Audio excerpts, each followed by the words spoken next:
ไหว้สาในปารมีธรรมพระเถระครูบาอาจารย์พระภิกษุสงฆ์สามเณรทุกตนทุกองค์ขอสวัสดีพี่น้องท่านผู้ฟังพ่อน้อยพ่อนานพ่ออุ้ยแม่อุ้ยที่รับฟังรายการจากสถานีวิทยุกระจายเสียงพระพุทธศาสนาแห่งชาติและสังคมขึ้นเพื่อการศึกษาพระพุทธศาสนาและวัฒนธรรม FM 104.50 เมกะเฮิรตซ์จากวัดไฟหินวัดไฟหินตั้งอยู่หลังมหาวิทยาลัยเชียงใหม่ตำบลสุเทพอำเภอเมืองจังหวัดเชียงใหม่หลังมช.พี่น้องท่านผู้ฟังดำเนินรายการด้วยก้าวกับผมผู้หลวงสว่างธาตุอินจันทร์ประธานเครือข่ายของทูตแม่ของแผ่นดินจังหวัดเชียงใหม่และ8จังหวัดภาคเหนือรองประธานศูนย์ประสานงานของทูตแม่ของแผ่นดินแห่งชาติก็มาพบปะพี่น้องท่านผู้ฟังเป็นประจำทุกคืนวันพฤหัสตั้งแต่เวลา3 ทุ่มถึง5 ทุ่มและก็คืนวันศุกร์4 ทุ่มถึง5 ทุ่มวันเสาร์ก็4 โมงแมลงถึง6 โมงค่ำวันอาทิตย์บ่ายโมงถึงบ่าย3แล้วก็5 โมงถึง6 โมงวันจันทร์ก็4 ทุ่มถึง5 ทุ่มพี่น้องท่านผู้ฟังก็ได้รับการอนุเคราะห์เมตตาจากท่านผู้อำนวยการสถานีได้จัดหาเวลายืมเวลามาให้ตามคำเรียกร้องตามคำขอของพี่น้องท่านผู้ฟังว่าให้ฟังรายการเมื่อคืนห้องเพราะเมื่อวันแยกการมาเจ้พระราชการเป็นเจ้าสวนเจ้านามามีวันหยุดขอฟังเมื่อคืนห้องเมื่อวันไม่ได้ฟังก็มาพบปะพี่น้องท่านผู้ฟังหลายคืนด้วยกันก็จะมีเป็นบางช่วงพี่น้องท่านผู้ฟังที่มีภารกิจก็จะไม่ได้มาปะพี่น้องท่านผู้ฟังก็ต้องขอสมาอภัยเนื่องจากว่ามันเป็นภารกิจที่มีความสัมพันธ์กับชีวิต หรือเราจะบอกว่ามีชีวิตที่ต้องสัมพันธ์กับอาชีพถ้าเราไม่ได้สัมพันธ์กับอาชีพเนี่ยพี่น้องท่านผู้ฟังอยู่ยาก ไม่ได้กินบางทีงานมันมาตรงกันพี่น้องท่านผู้ฟังนกทำอย่างหนึ่งในหน้าที่ที่เขาเป็นจิตอาสาเป็นประธานถึงจังหวัดเชียงใหม่จังหวัดเชียงใหม่เท่านั้นซึ่งมีหมู่บ้านของทูตแม่ของแผ่นดิน649 หมู่บ้านถ้าไปรวมถึงภาคเหนือตอนบน8 จังหวัดมันก็จะมี 2,843 หมู่บ้านแล้วก็เอาหมู่บ้านใหม่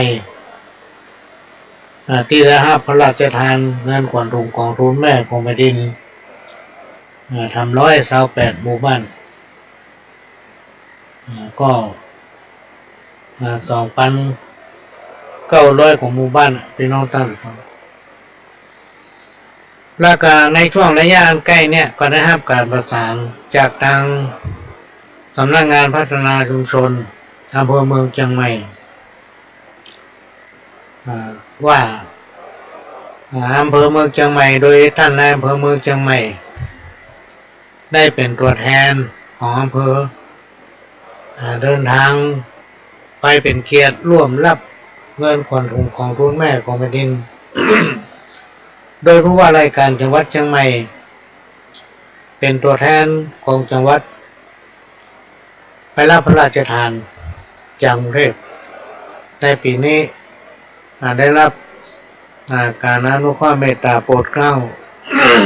โดยพระบาทสมเด็จเจ้าอยู่หัวได้เสด็จพระราชทาน ก็ได้รับการประสานจากตามอำเภอว่าจะได้มอบเงินขวัญถุงของทุนแม่ของแผ่นดินที่รับพระราชทานมานั้นเมื่อหมู่บ้านต้นกล้า ซึ่งอำเภอเมืองนั้นได้คัดเลือกเอาหมู่บ้านแม่ข่าวก็ว่าจะขอไปจัดสถานที่รอฟังอยู่ หมอว่าเปิดประชุมกันเมื่อใดบอกว่าถ้าประชุมอย่างวันที่สมมติประชุมจะประชุมกันวันที่5วันที่4ตอนบ่ายเราต้องไปจัดสถานที่แต่ในช่วงเนี้ยพี่น้องท่านฟังงานมันติดกันมากเหลือเกิน ตั้งแต่ออกพรรษาเนี่ยแทบจะไม่ได้ยั้งแทบจะไม่ได้พักในช่วงที่มันมีกระตึ้งบะหมี่นะ อยู่พอใกล้เวลามันมีก็มีติดกันจนกันลุบๆลับๆ ซับลางโปรตันทั้งนั้นก็จะเอาอย่างนั้นทั้งนี้ก็จะเอาอย่างนี้ด้วยพระหลวงก็จะไปทำเกี่ยวกับเสาเอกเสาโทเกี่ยวกับพิธีบวงสรวงวางศิลาฤกษ์อะไรอย่างเงี้ยไม่ตรงกันจนกันเบื่อเลยงานทำบุญขึ้นบ้านใหม่โดยเฉพาะคนเหนือเขาเนี่ยเป็นบัถือเพิ่นถือว่าตลอดการพรรษาเนี่ยเพิ่นจะมาทำอะไรอย่างเกี่ยวกับบ้านใหม่แม้แต่ปกบ้านปกเฮือนเพิ่นจะเนี่ยเดื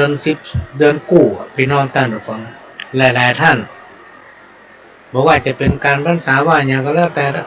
ถ้ามันตรงกับเดือน12เพิ่นจะลงมือต่อนั่นยกเสาเอกเสาโททำการมงคลอย่างต่างๆแต่บางรายบางท่านเพิ่นถือ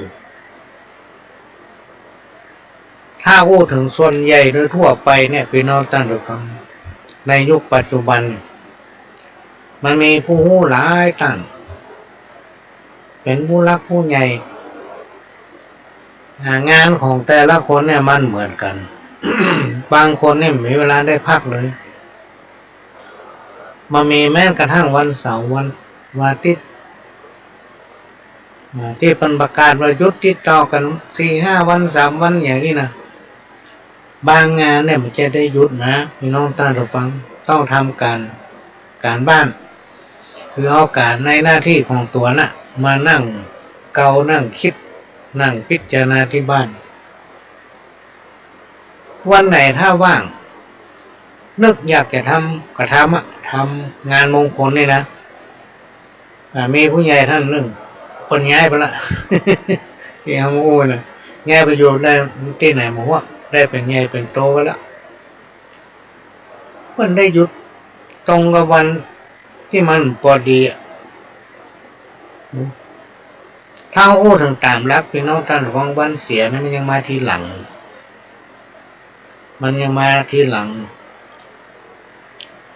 มาตอนหลังนี่ มันก็จะเลือกเอาวันนั้นเพราะว่ามันได้นะเขาจะด่าผมว่ามันนานเง่า ตามภาษาชาวบ้านว่านานเง่าวันบัดนี้ก็มาทำพิธีให้เปิ้นว่าใครไม่ว่าหรอกผมว่างวันนี้บางท่านนี่เปิ้นบอกว่างเลยพี่น้องท่านผู้ฟังไม่ว่าจะมีเป็นวันหยุดเปิ้นก็ต้องหอบงานเปิ้นไปทำงานที่บ้านอันเนี้ย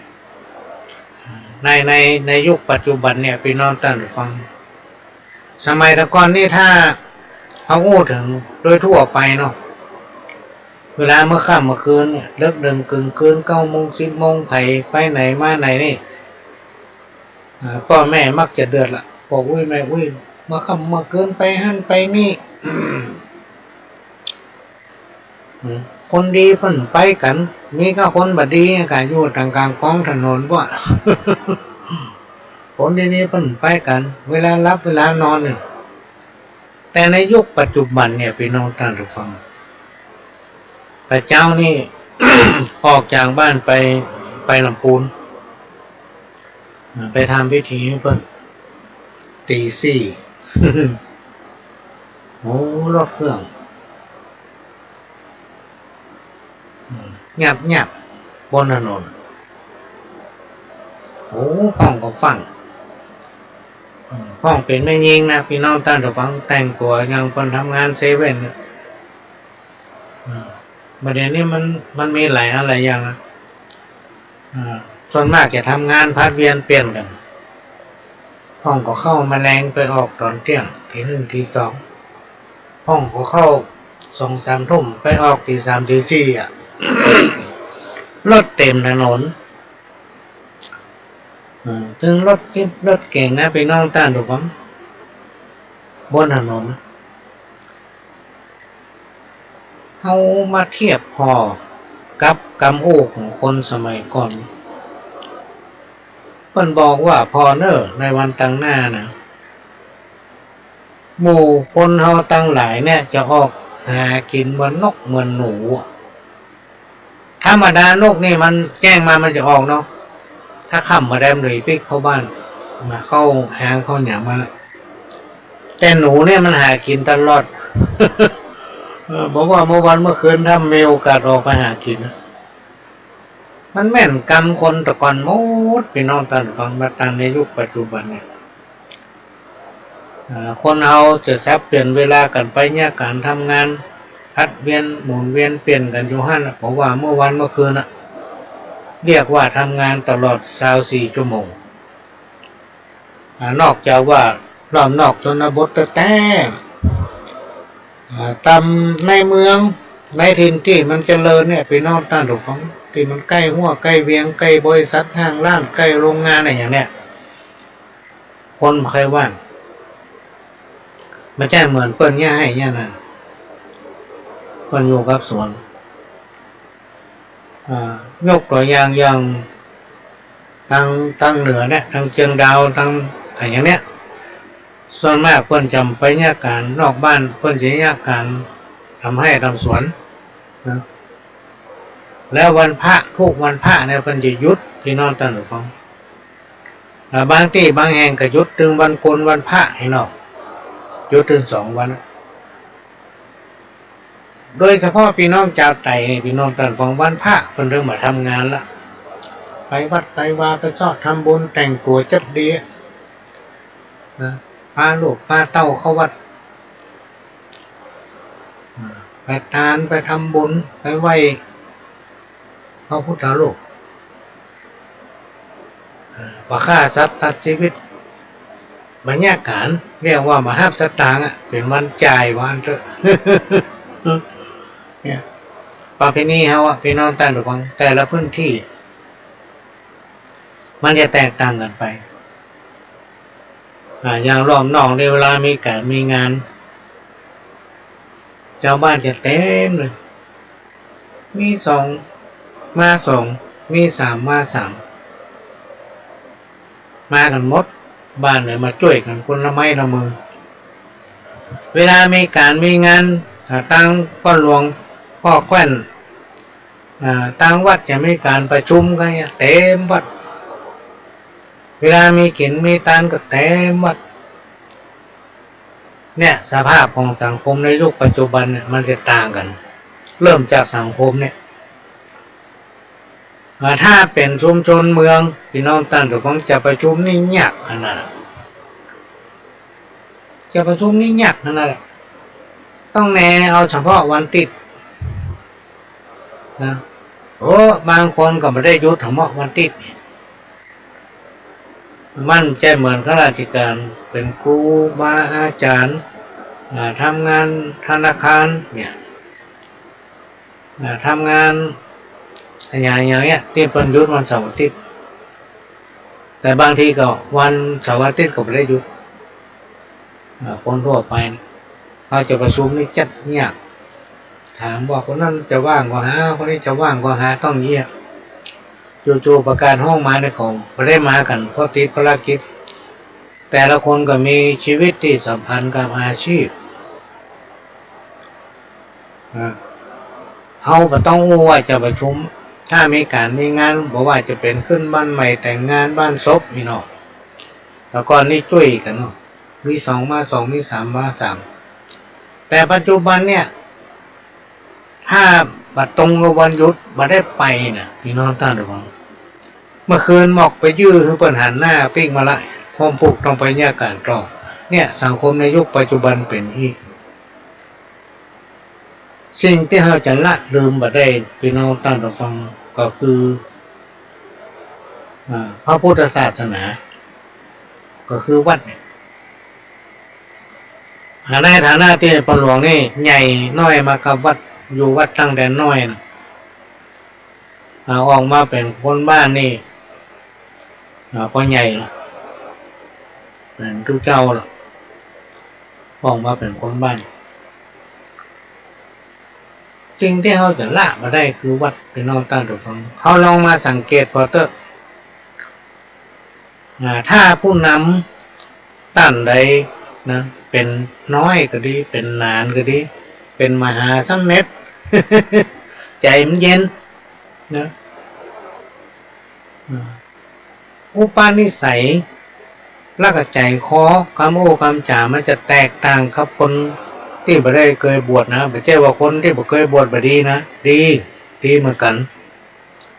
แต่ว่าอุปนิสัยพี่น้องท่านผู้ฟังคนที่เคยศึกษาธรรมะเนี่ยจิตใจเพิ่นจะดีจะงามออกมาแล้วน่าฟังมันจะมีคนละอย่างแต่ถ้าถึงการถึงงานนี่บอกให้เก่งเด้อไปบงให้ใส่สวนนี่น้อยหนานี่ไปตันเปิ้นไปปั้นคันนายนะมาตันเปิ้นเนี่ยพี่น้องท่านผู้ฟังก็มาถึงสภาพของสังคมเนาะ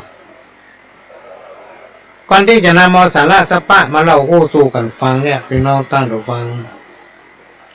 ก็ต้องขอกราบขอบพระคุณท่านคุณ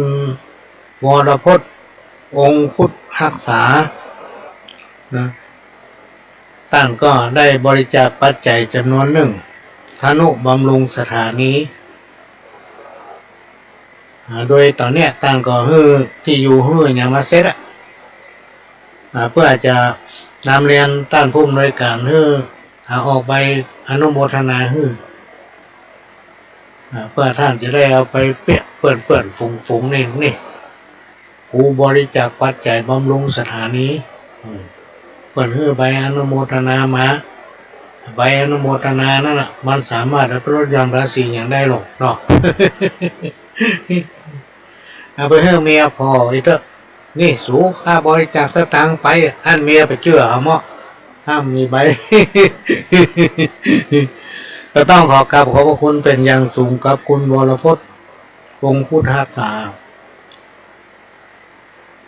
พี่น้องท่านผู้ฟังสถานีวิทยุ FM 104.50 เมกะเฮิรตซ์วัดไฝหินนั้นเป็นของพี่น้องคนฟังทุกท่านเป็นเจ้าของร่วมกันเราจะอยู่ด้วยกันไปแค่พี่น้องท่านผู้ฟังเอาจนพี่น้องใกล้เหมือนก็เคยกับท่านผู้อำนวยการก็มีคนมาติดต่อหลายนะพี่น้องท่านผู้ฟังไปจัดรายการที่นั่นที่นี่คือเอาไปแบบได้เป็นขโยมวัดไปไหนมาได้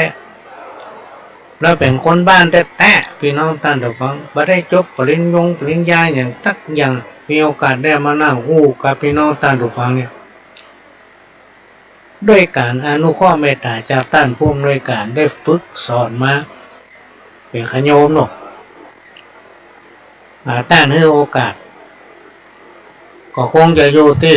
FM 104.50 เมกะเฮิรตซ์เนี่ย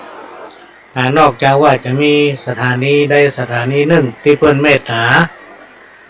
บ่ายอย่างดีแต่ดีว่าลิงเอาไปออกทำสถานีหนึ่งเนี่ยอย่างที่ผ่านมาเนี่ยหลายสถานีแต่ดูเหมือนว่าช่วงหลังนี้สถานีวิทยุ CM77 หรือล้านนาเชียงใหม่นั้นเพิ่นหยุดนะพี่น้องท่านผู้ฟังช่วงนี้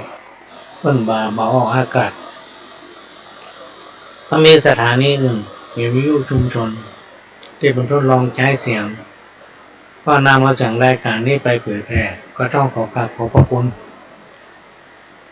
และก็ต้องขอนำเรียนพี่น้องท่านผู้ฟังว่า เราจะต้องช่วยกันทนุบำรุงตามกำลังของไผของมันนะพี่น้องท่านผู้ฟังวันหนึ่งเนี่ยเขาจ่ายกาดวันเท่าใดเขาซื้อกินวันเท่าใด สตางค์เศษที่เขาเหลือกินเหลือใจวัน2-3 บาทมันต้องมีจอมออมสินไว้สิ้นเดือนก็ไปโบกที่ธนาคารนู่นธนุบำรุงสถานีได้ตัวใดก็ว่ากันสถานีมีความจำเป็นที่ต้องทนุบำรุงพี่น้องท่านผู้ฟังเป็นการน้ำข้าวไฟค่านั่นนี้นะถ้ามารู้ถ้าสถานีรู้ก็เดี๋ยวพี่น้องท่านผู้ฟังเดือดร้อนหรือละมันหายไปไหนเนี่ยไรอะไรก็ได้ มันมีละกาย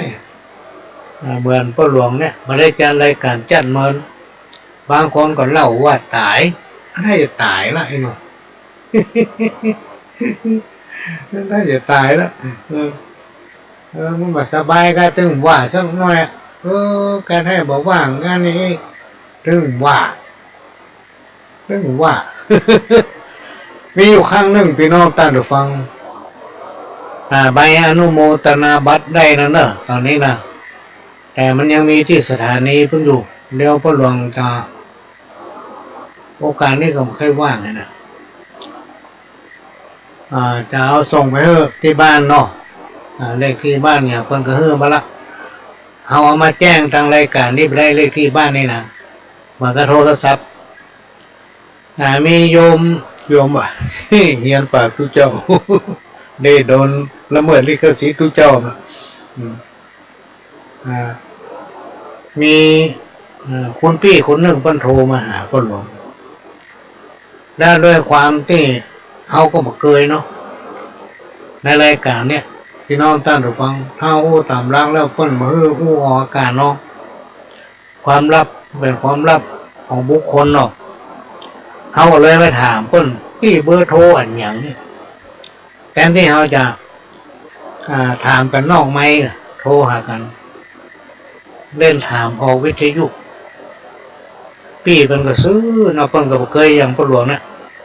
เพิ่นก็บอกหมายเลขเพิ่นมา โอ้พี่น้องท่านผู้ฟังมีไอ้แก้วมาลุนโทรร้องเศร้า มันเป็นภัยหมูนะพ่อหลวงนี่เนาะโทรมาจีบข้าเจ้าเนี่ยว่าโทษยุ่งกันนั่น พวกแก้มเคยมีสักเตื้อเนี่ยภัยมาโทรมาสักเตื้อตั้งแต่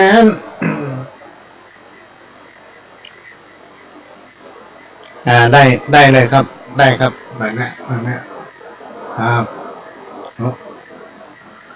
ท่านผู้อำนวยการส่งไปอนุโมทนาบัตรของคุณวรพจน์องคุตรักษาที่ได้บริจาคปัจจัยทนุบำรุงสถานีไม่ได้ใส่จำนวนเงินใส่จำนวนเงินด้วยเนอะ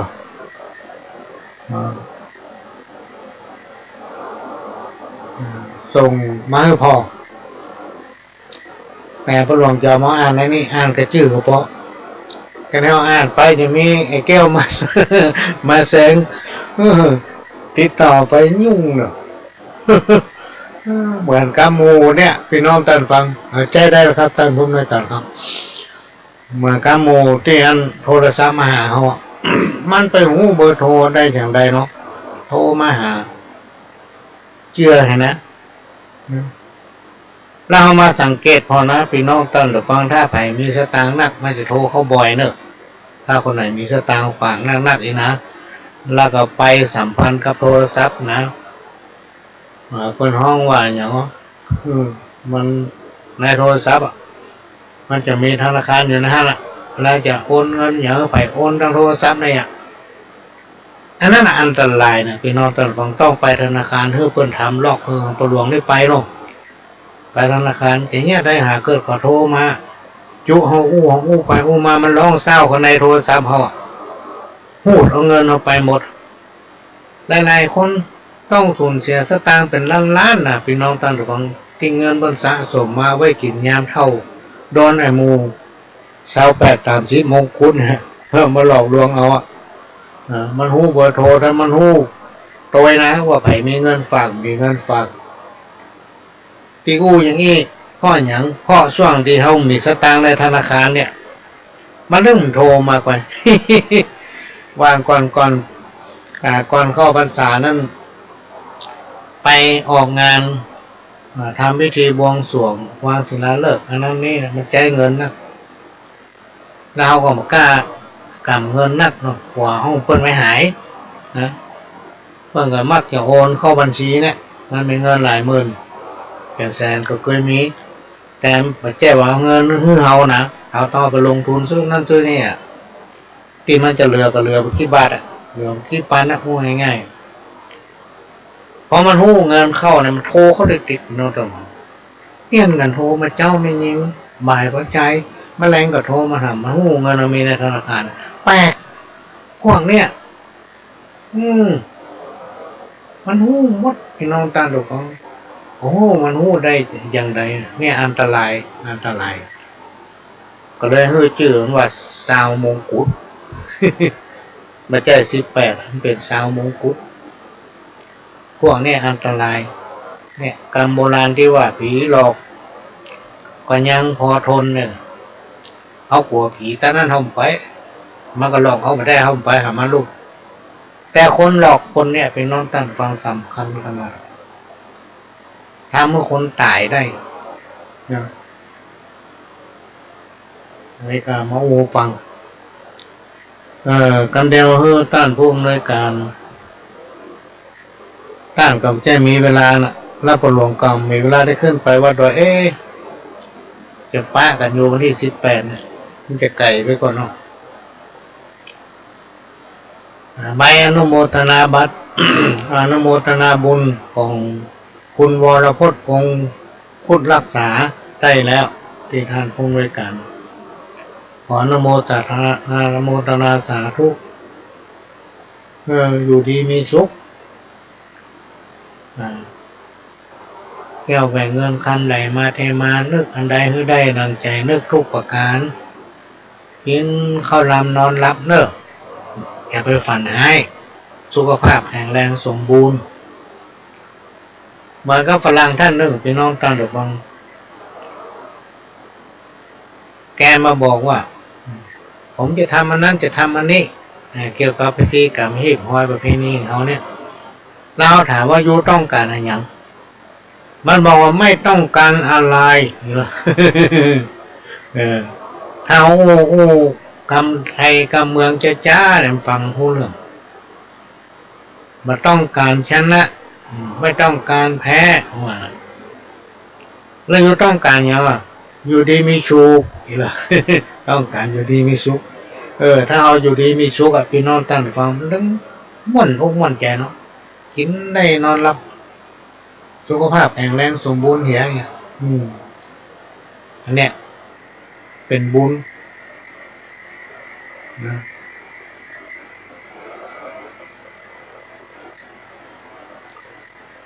เดี๋ยวนะขออนุญาตแป๊บนึง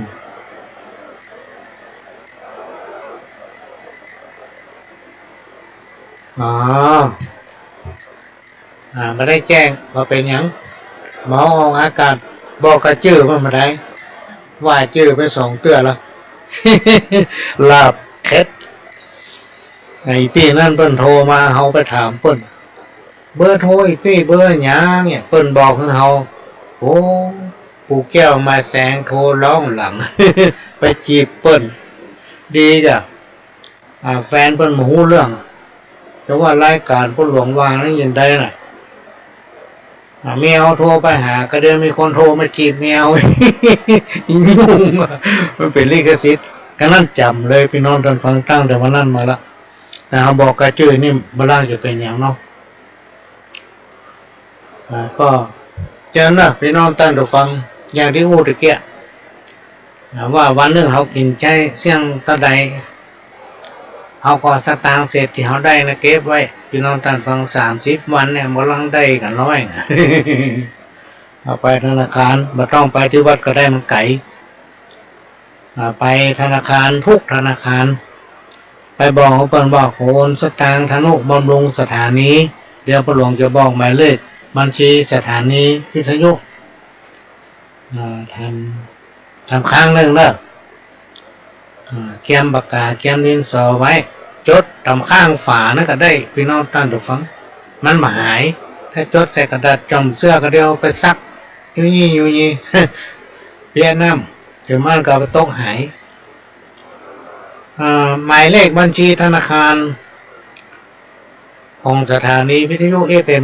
104.50 เมกะเฮิรตซ์วัดไฟหินธนาคารกสิกรไทยสาขาถนนสุเทพชื่อเปิ้นนะพี่น้องท่านผู้ฟังสคสนา2ตัววอแหวนแล้วก็จุดแต่บ่ต้องบอกเปิ้นก็ได้บอกหมายเลขไปเลยจดเนอะ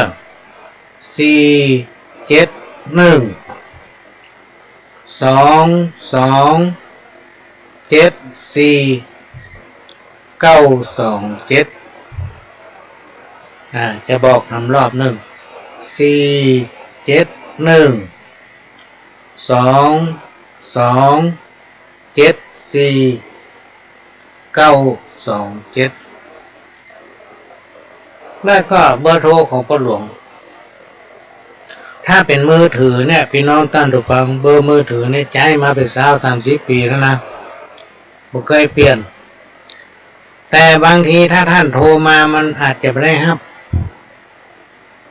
นะอย่างเวลาจัดรายการเนี่ยบางเทื่อก็ฮับได้อยู่บางทีพ่อหลวงไปทำพิธีอันนั้นอันนี้พี่น้องท่านผู้ฟังไปเป็นเจ้าพิธีถ้าไปงาน จิตอาสาเกี่ยวกับประธานเครือข่ายหรือประธานภาคหรือรองประธานแห่งชาติอันนั้นเขาไปเป็นประธานเขาจะมาโกดโทรศัพท์อยู่นั่นก็ไม่ได้แต่ละที่เขาไปเนี่ยถ้าไปต่างจังหวัดเนี่ยไปร่วมกับผู้ว่าเพิ่นถ้าไปกรุงเทพก็คณะกรรมการระดับชาติพี่น้องท่านผู้ฟังมันมีผู้หลักผู้ใหญ่อยู่โดยจะทำตัวเขานั่งรถโดยเปิ้ลเขาจะมาอู้โทรศัพท์มาก่อมตุ้มหมกพอดีเพราะฉะนั้นถ้าท่านมีไลน์นะพี่น้องท่านผู้ฟังเอาไปแอดไลน์แล้วส่งมาละไว้เวลาที่พ่อหลวงจะอ่านก็คือ1ก่อนนอนอันที่2ตื่นมาเมื่อเจ้าก็จะเปิดไล่พอว่าวันนี้มีอย่างก่อนนอนบางทีตอนบ่ายเขาไม่ได้พอว่ามีอย่างส่งไลน์ละไว้หรือว่าส่งหมายเลขเบอร์โทรมาแล้วพ่อหลวงจะโทรปิดไปบางทีบางวันเนี่ยพี่น้องท่านผู้ฟังไม่ได้ยุบโทรศัพท์เลยนะพ่อทำงานพ่อหลวงนี่เป็นคนที่มีเวลาเหมือนกัน24 ชั่วโมงเหมือนกันแต่บ่เหมือนไผตื่นมาเขาก็มีงานทำละไปจนค่ำวะบางทีเขามาบอกไปกินข้าวเขาก็ใกล้ กินพวกอิ่มเอาที่ไปเพราะงานเขาไปเสร็จหมายถึงว่าตื่นมาก็ต้องแยกการละพี่น้องท่านผู้ฟังเขาจนแค่รับมาได้มานะถ้าฮับโทรศัพท์เมาอู้กันอยู่หั่นน่ะมันไม่ได้งานเขาไปแล้วเพราะงานบางอย่างมันเหมือนกันมันเป็นงานฝีมืองานเล่งอย่างงานพิมพ์หนังสือเนี่ยมันใจหัวคิดถ้าออกงานต่างในพื้นที่ก็ดีนอกพื้นที่ก็ดีอันนั้นเราต้องใจหัวคิดและต้องไปบรรยายไปอู้เพราะนั้นท่านก็ไลน์หรือว่าส่งหมายเลขมา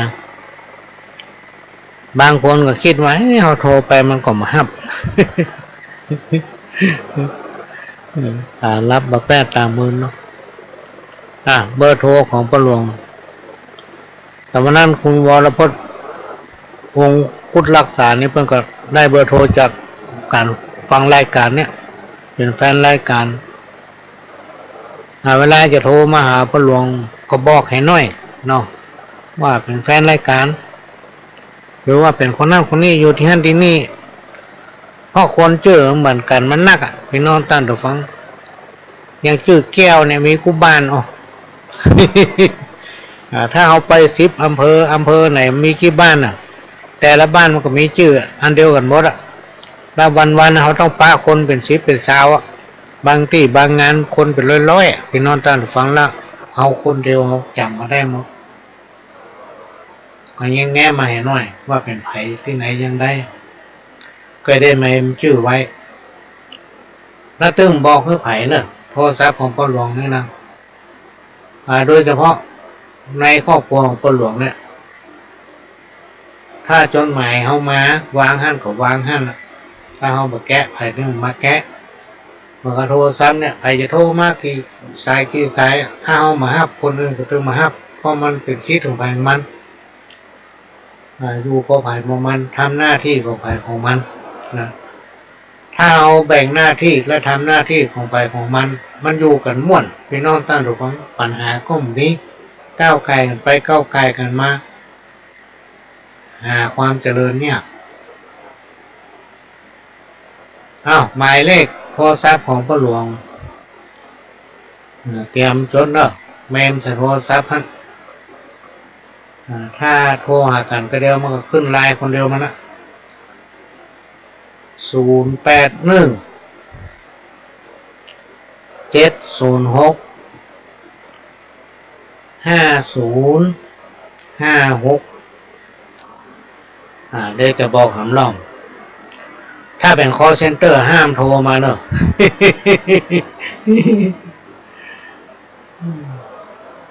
หำล่องเนอะจดไว้ทำฝาทำอย่างนั้น081 706 5056อันนี้มือถือเป็นห้องว่ามือถือเนาะบางคนเอาไว้บ้านกระเป๋าไว้อย่างบ้านเป็นว่ามือถือ ล่างในห้องคนหลวงเนี่ยมันก็จะมีโทรศัพท์ตั้งโต๊ะวางอยู่คณะที่จัดรายการนี่พี่น้องท่านฟังโทรมาได้มาออกรายการด้วยกันก็ได้หรือว่าจะให้ผู้หลวงโทรไปตั้งไลน์แล้วก็มาออกรายการด้วยกันก็ได้พี่น้องท่านฟังหมายเลขโทรศัพท์ที่ในห้องผู้หลวงเนี่ยถ้าออกรายการแล้วท่านก็ต้องโทรเพราะมันจะเข้าเครื่องแฟกซ์เนาะจะเชื่อมสตางค์แบบไรถ้าช่วงจัดรายการท่านก็โทรมาได้053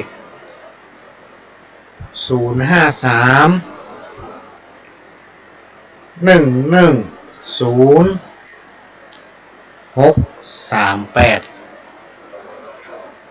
053 110 638อันนี้เป็นเป็นโทรศัพท์ที่ตั้งอยู่บนโต๊ะพ่อหลวงเนี่ย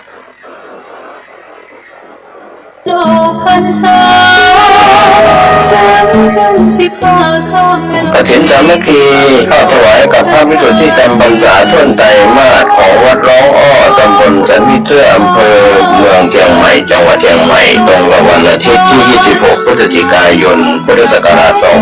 2566 เวลา 10 นาฬิกาก็เป็นงานทำบุญทอดกฐินสามัคคีขอเชิญชวนผู้ใจบุญใจกุศลร่วมงานบุญนี้เป็นกฐินสามัคคีของวัดร้องอ้อโดยพร้อมเพรียงกัน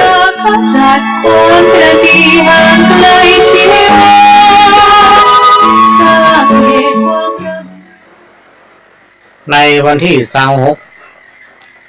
พฤศจิกาพี่น้องท่านทุกคนน่าจะเป็นวันเดือนนี้เป็นวันที่27เนาะที่วัดหลวงอ้อก็จะมีการทอดกฐินสามัคคีทอดกฐินสามัคคีซึ่งมันก็กังขานะพี่น้องท่านทุกฟังทีแรกทางเจ้าอาวาสก็เขาได้ที่ดินนะอันนี้หูฟัง ว่าอย่ามาประกาศจ้ามาขึ้นป้ายจ้าซองกับพิมพ์ด้วยนะไม่ได้พิมพ์ด้วย เหตุเพราะว่าทางเจ้าอาวาสก็เขาได้ที่ดินเพิ่ม ใครได้ที่ดินไว้วัดเพื่อขยายวัดพี่น้องก็เจรจากันอยู่ล้อฟังที่นี่ที่ดินผืนนั้นมันแปลง10 กว่าล้าน10 ล้านให้นึงก็เลยว่าต้องขอออกพรรษากันเถอะเนาะท่านกฐินเขาก็ตอดไปก่อนถ้าเอาแบบตอดไปก่อนเนี่ยพี่น้องท่านผู้ฟังวัดเขาจะไม่กฐินนะเพราะเขามีการตอดกฐินมาทุกปีเขาดูวัดแล้ววัดก็เป็นวัดพัฒนาตัวอย่างของระดับอำเภอได้รับประกาศแต่ว่ามันชื่อนี่แล้วก็มีการพัฒนาเรื่อยๆพี่น้องท่านฟังที่ผ่านมานี่ก็ได้งบประมาณการสนับสนุนโดยกงสุลเยอรมันคือคัดเอาผู้ที่มีรายได้น้อยเนี่ยมาทำงานวัดเพื่อพัฒนาถนนหนทาง3 หมู่บ้านนี้เนาะในเขตของพี่น้องศรัทธาวัดรองอ้อเอามานึกใจว่าขนาดเพิ่นเป็นฝรั่งเพิ่นยังเอาสตางค์มา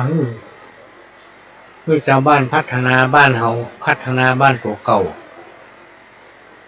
แล้วเนี่ยเอาก็พยายามคือวัดไม้กฐินก็เลยว่าเขาตอดกฐินไปก่อนเรื่องที่ดินก่อนมาว่ากันรอบนั้นเลยก็เลยตกลงกันว่าเอาวันที่26 พฤศจิกาไปว่าติดพอดีเขาก็จะนำโมปัจจัยจากการทอดกฐินในวันที่26 พฤศจิกายนนั้นมาปิดทองพระพุทธรูปซึ่งเป็นองค์จำลองจากพระประธานในวิหารชื่อพระปางชนะมารประดิษฐานอยู่ที่หอระฆังนะด้วยความเชื่อความศรัทธาของพี่น้องศรัทธาหลายผู้หลายท่านว่าเพิ่นศักดิ์สิทธิ์เนย ก็มาไหว้สักการะตลอดก็เลยมีความหันว่าน่าจะปิดทองเพราะในโบสถ์เขาก็ปิดละในวิหารเขาก็ปิดทองไปละก็จะมาปิดทองแล้วก็จะเปลี่ยนไฟในโบสถ์ซึ่งมันใช้มาหลาย10 ปีแล้วกับหอฉันแล้วก็จะติดตั้งกล้องวงจรปิดพี่น้องท่านทุกคนกล้องวงจรปิดนี่มีความสำคัญเวลาไปไผมาสมมติเราไปได้อยู่เราสามารถเปิดอยู่ไหนเปิดพอกันได้เวลามีปัญหาอย่างมากก็เปิดได้หรอกพี่น้องท่านผู้ฟังมันสามารถเป็นเสียงออกมายังได้เลย ก็ขอเชิญร่วมด้วยช่วยกันท่านใดมีความประสงค์จะแปลงต้นเงินสักต้นหนึ่งมาร่วมการทอดกฐิน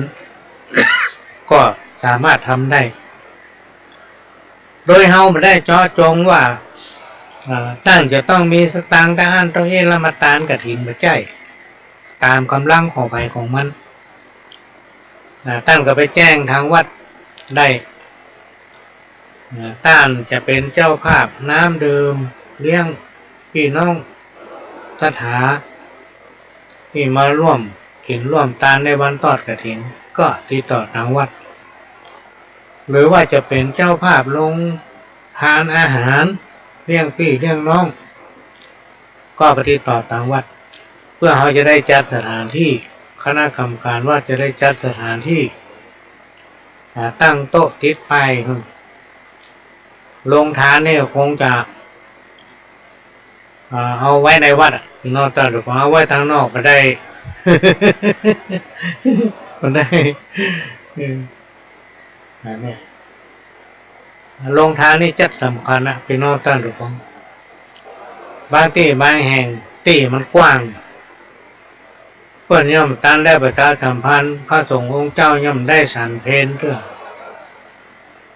เสี่ยงเลย พร้อมเหลือแล้วเนี่ยสำคัญ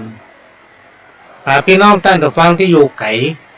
โดยเฉพาะผู้สูงอายุก็ให้ลูกหลานมาส่งแล้วก็ซ่องหาพระหลวงคือป้าพระหลวงต้องมีในวัดนั้นต ตอนปิกนี่จะให้ละอ่อนไปส่งถึงบ้านหรือว่ามีละอ่อนมีรถก็ขึ้นรถมาลงหน้าศาลากลางมันจะมีศาลาที่พักผู้โดยสารและโทรมาบอกพ่อหลวงจะใจละอ่อนไปครับนะเหมือนกับหลายปีที่ผ่านมาพี่น้องทางสามปะตองจอมตองพี่น้องโดยรอมาก็มาอยู่กันที่หน้าที่พักผู้โดยสารหน้าศาลากลางเนี่ยหน้าศูนย์ราชการใหม่เนี่ยมันใกล้กับวัดหลวงพ่อพอลองกระจายรถไป5 เอาเหมือนที่ผ่านมานะแต่มาต้องห่อเข้ามาเนอะเขามีโรงทานมาต้องห่อเข้าจับใส่บางลายเป็นห่อเข้ากันมานั่งกินกันในศาลาเป็นบงแม่จันสมใจปัญญานี่เวลามาเตื้อหนึ่งปลาลูกปลาหลานมานึ่งเข้ามาแหละโอ้เป็นดีข่อยนะเพิ่นกินกันนะน้ำพริกจิ้นปิ้งเนี่ยพักนึ่งเนี่ย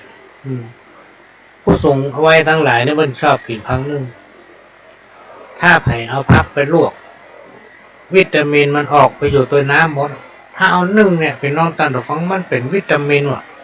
A ถึง Z มันว่าอะไรกันมันเล่าโอ้ฟังเนาะปูกันเอาหมดถ้าท่านผู้ใดเพื่อการอนุเคราะห์เมตตาโอนสตางค์อนุบำรุงสถานีถ้าเป็นไปได้ก็แจ้งคือบำรุงหรือว่าแจ้งตั้งรายการเนี่ยจะได้ประชาสัมพันธ์จะได้ออกใบอนุโมทนาแจ้งมาเหมือนกับคุณพี่ให้วรพจน์พ่อวรพจน์คงคุดรักษาเนี่ยท่านก็แจ้งมาลงทางโทรศัพท์เนี่ยผู้ใดก่อกรรมกระทำชั่วหยาบบาปหนานักบ่ฮู้จักทำดีเพื่อชีวิตสร้างแต่บาปเวรกรรมใครผู้ใดทำดีมันก็มองเป็นเรื่องผิดเพิ่นทำดีมันว่าดีเพราะมันเป็นคนบดีหากเพิ่นทำความดีแล้วอิจฉาเพิ่นว่าเพิ่นบดีติ๊กคนประเภทเนี้ยพี่น้องท่านผู้ฟังครูบาอาจารย์โดยทั่วไปนะเพิ่นจะว่ามันเป็นคนตาบอดเป็นคนที่เบาปัญญาอันนี้เป็นแบบคนที่มีการศึกษานะถ้าเป็นภาษาชาวบ้านเนี่ยเขาต้องว่ามันออกอากาศเนาะถ้าเป็นชาวบ้านนะปอเนื่องในใจละคนเงาอากาศ อันนี้ปอเนื่องในใจเนอะอันศีลธรรมนำคนฮื้อพ้นต่างผิดฮื้อหู้จักคิดหู้จักทำหู้จักสำนึกอันศัตรูหมู่คนพาลมักจะคอยทำกรอกกิ้งดังลิงหลอกมักจะย้อนยอกกลับไปกลับมาแบบจริงใจเนี่ยพี่น้องท่านผู้ฟังในยุคปัจจุบันเนี่ยมาหู้มันเป็นจะใดนะมันหาคนมีปัญญาพี่น้องท่านผู้ฟังคนมีปัญญาไปที่ไหนก็ปะฆ่าคน แต่หลายๆคนเขามาฟังเนอะคนจริงใจมันต้องมีแต่เนาะหาคนจริงใจนี่ยาก1 ใน 100มันจะแต้กับบัดแต้มั้งพี่พ่อลองคิดพอแล้วคนไร้ความคิด ชอบคิดในสิ่งตรงกันข้ามชอบก่อความสับสนคดเคี้ยว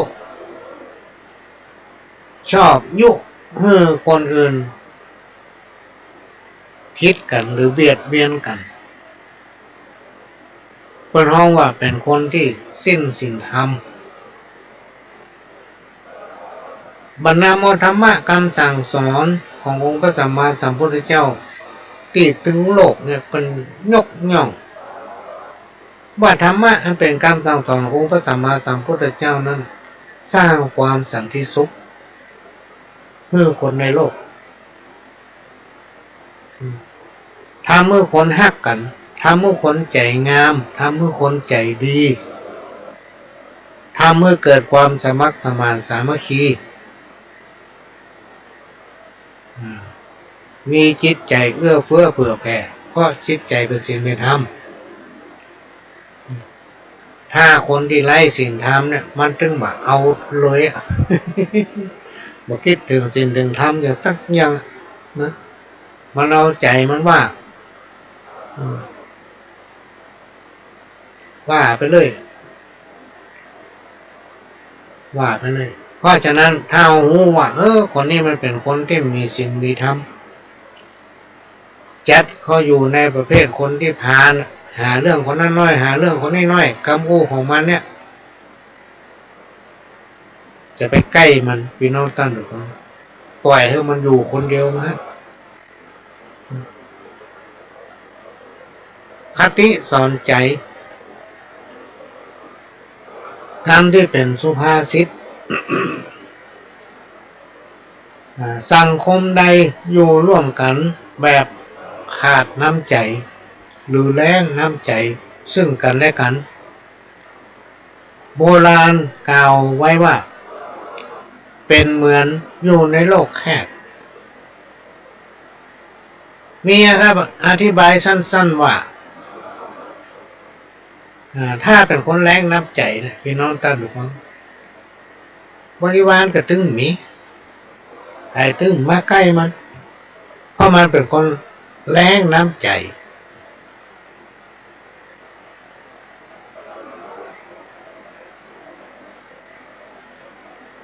คนแรงน้ำใจคนใจขี้นใจคอเนี่ยพี่น้องตั้งของไผ่ตึงมาใกล้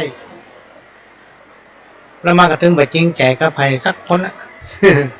ไผ่จะได้กินเนี่ยก็มันนี่ยากมีก็มันจะกินของเปิ้ลนะ อันความจริงนี่จริงสิ่งนี้ยากกินปูนมากร้อนท้องมากคนหันแก่ตัวเนี่ยพี่น้องตั้งดูฟังคนเฒ่าคนแก่โบราณนักปราชญ์ครูบาอาจารย์เพิ่นกล่าวว่ามันเป็นคนสกปรกคนหันแก่ตัวนี่นะคนหันแก่กินหันแก่ได้หันแก่ตัวเป็นคนสกปรกคบมาได้คนเราอยู่ตัวกันในสังคมเนี่ยพี่น้องตั้งถูกฟังครูบาอาจารย์เพิ่นจะกล่าวย้ำอยู่เสมอว่าให้ปลูกไมตรีอย่าให้ฮักกันไว้ให้สมัครสมานสามัคคีอยู่ด้วยกันเหมือนพี่เหมือนน้องให้ซื่อสัตย์ต่อกันพี่น้องตั้งทุกคนคนเราจะอยู่ด้วยกันได้จะคบกันได้ตลอดไปเนี่ยจะต้องมีความสัตย์ก็คือความจริงเขาจะต้องอยู่ด้วยความจริงเพื่อซื่อต่อกันนั่นแหละไม่ได้หักหลังไม่ได้จุกันถ้าเป็นเพื่อนเนี่ยเป็นเพื่อนกันเนี่ยพี่น้องตั้งฟังนี่อย่างก็อู้กันฟังปรึกษากันบางทีเอาไปอู้กันรับหลังอันนั้นไปเจ็บเพื่อน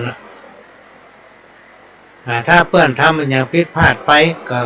มีความหันอกหันใจที่ช่วยกันได้ก็ช่วยมั่นเตือนสติอันนี้คือคนฮักกันแต่คนที่ฮักกันมาแต่มีลูก เมื่อใดจะเอาสตางค์ที่ยืมไปมาคืนเนี่ยก็ได้เขาถึงจะฮื้อเนี่ย อันนี้ยังพอหวังอยู่นะการเดิมถึงอย่างฮื้อตอนไอ้ดักชื่อกื้อแล้วเตียวหนีปากสักกำเนี่ยอันนั้นน่ะปวดหัวเหมือนกันเนอะ นกบ่มีขนคนบ่มีเปื้อนยากที่ประสบความสำเร็จได้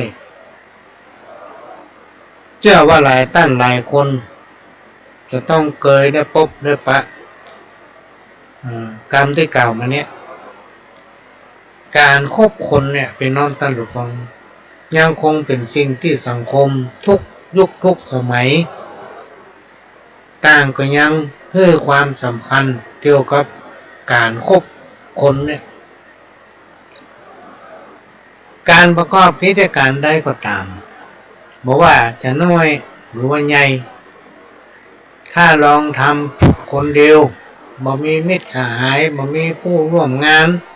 บ่มีที่ปรึกษานะช่วยเหลืองานนั้นๆเนี่ยที่จะปะกับความสำเร็จนะก็ปะกับความสำเร็จมันจะต้องมีเพื่อนจะต้องมีผู้ร่วมงานจะต้องมีที่ปรึกษาและก็จะต้องมีฝ่ายส่งเสริมด้วยท่านนะพี่น้องท่านผู้ฟังถ้าฝ่ายไปส่งเสริมเฮามันก็ดัง มันก็บ่ดังยากไปเต้ถ้ามีฝ่ายสนับสนุนส่งเสริมก็ทำได้มันเพิ่มประสิทธิภาพในการกระทำคิดนั้นๆคือสำเร็จแต่ว่าคนที่ทำก็ต้องมีความจริงใจนะต่อการกระทำจริงใจต่อคนจริงใจต่อมิตรจริงใจต่อเพื่อนหรือเขาจะอู้แบบโดยทั่วไปเนี่ยว่าทุกวันเนี่ยเขาอยู่กับความจริงเขามีความจริงใจต่อทุกสิ่งมีความจริงใจต่อทุกคนแต่ถ้าคนใดไปจริงใจต่อเขาทั้งที่เขาจริงใจต่อเขาไปจริงใจใส่เขาเนี่ย ปีหน้าวะเนอะพี่น้อง การทำงานให้มีประสิทธิภาพนั้นมันมีความจำเป็นที่ต้องมีเพื่อนมิตรสหายหรือผู้ร่วมงานหากมีเพื่อนหรือมิตรสหายที่ดีก็จะทำให้กิจการงานนั้นเกิดความรุ่งเรืองมีความเจริญก้าวหน้าแต่ถ้าหากมีเพื่อนหรือมิตรสหายที่ไม่ดีความล่มจมก็จะโตยมาเนี่ยไอ้ยัยทำอย่างไรก็จ้างพี่น้องท่านทุกคนมันถึงประสบความสำเร็จเพราะมีคนบดีเข้ามาอยู่ในวงนั้นธุรกิจการได้ก็จ้างเถอะเหมือนครอบครัวเนี่ยพี่น้องท่านทุกคนเท่าซื่อสัตย์ต่อกันผัวซื่อใส่เมียซื่อใส่ผัวเพิ่นว่ามีแก้วไหวเงินคำ ของเต้าหัวกินบะเสี่ยงถ้ามาซื้อใส่กันนะ เต็มตู้รถไฟแล้วแก้วแหวนเงินทองกำเรียมหนีละมันฮ้อนแข่งกันอย่างแข่งได้แข่งบุญวาสนานั้นโบราณกล่าวว่าแข่งกันมาได้พี่น้องท่านทุกคนเหมือนมีนิทานเรื่องที่เคยเล่าให้ไปก็เดี๋ยวจะมาเล่าทำรอบนึงเนาะ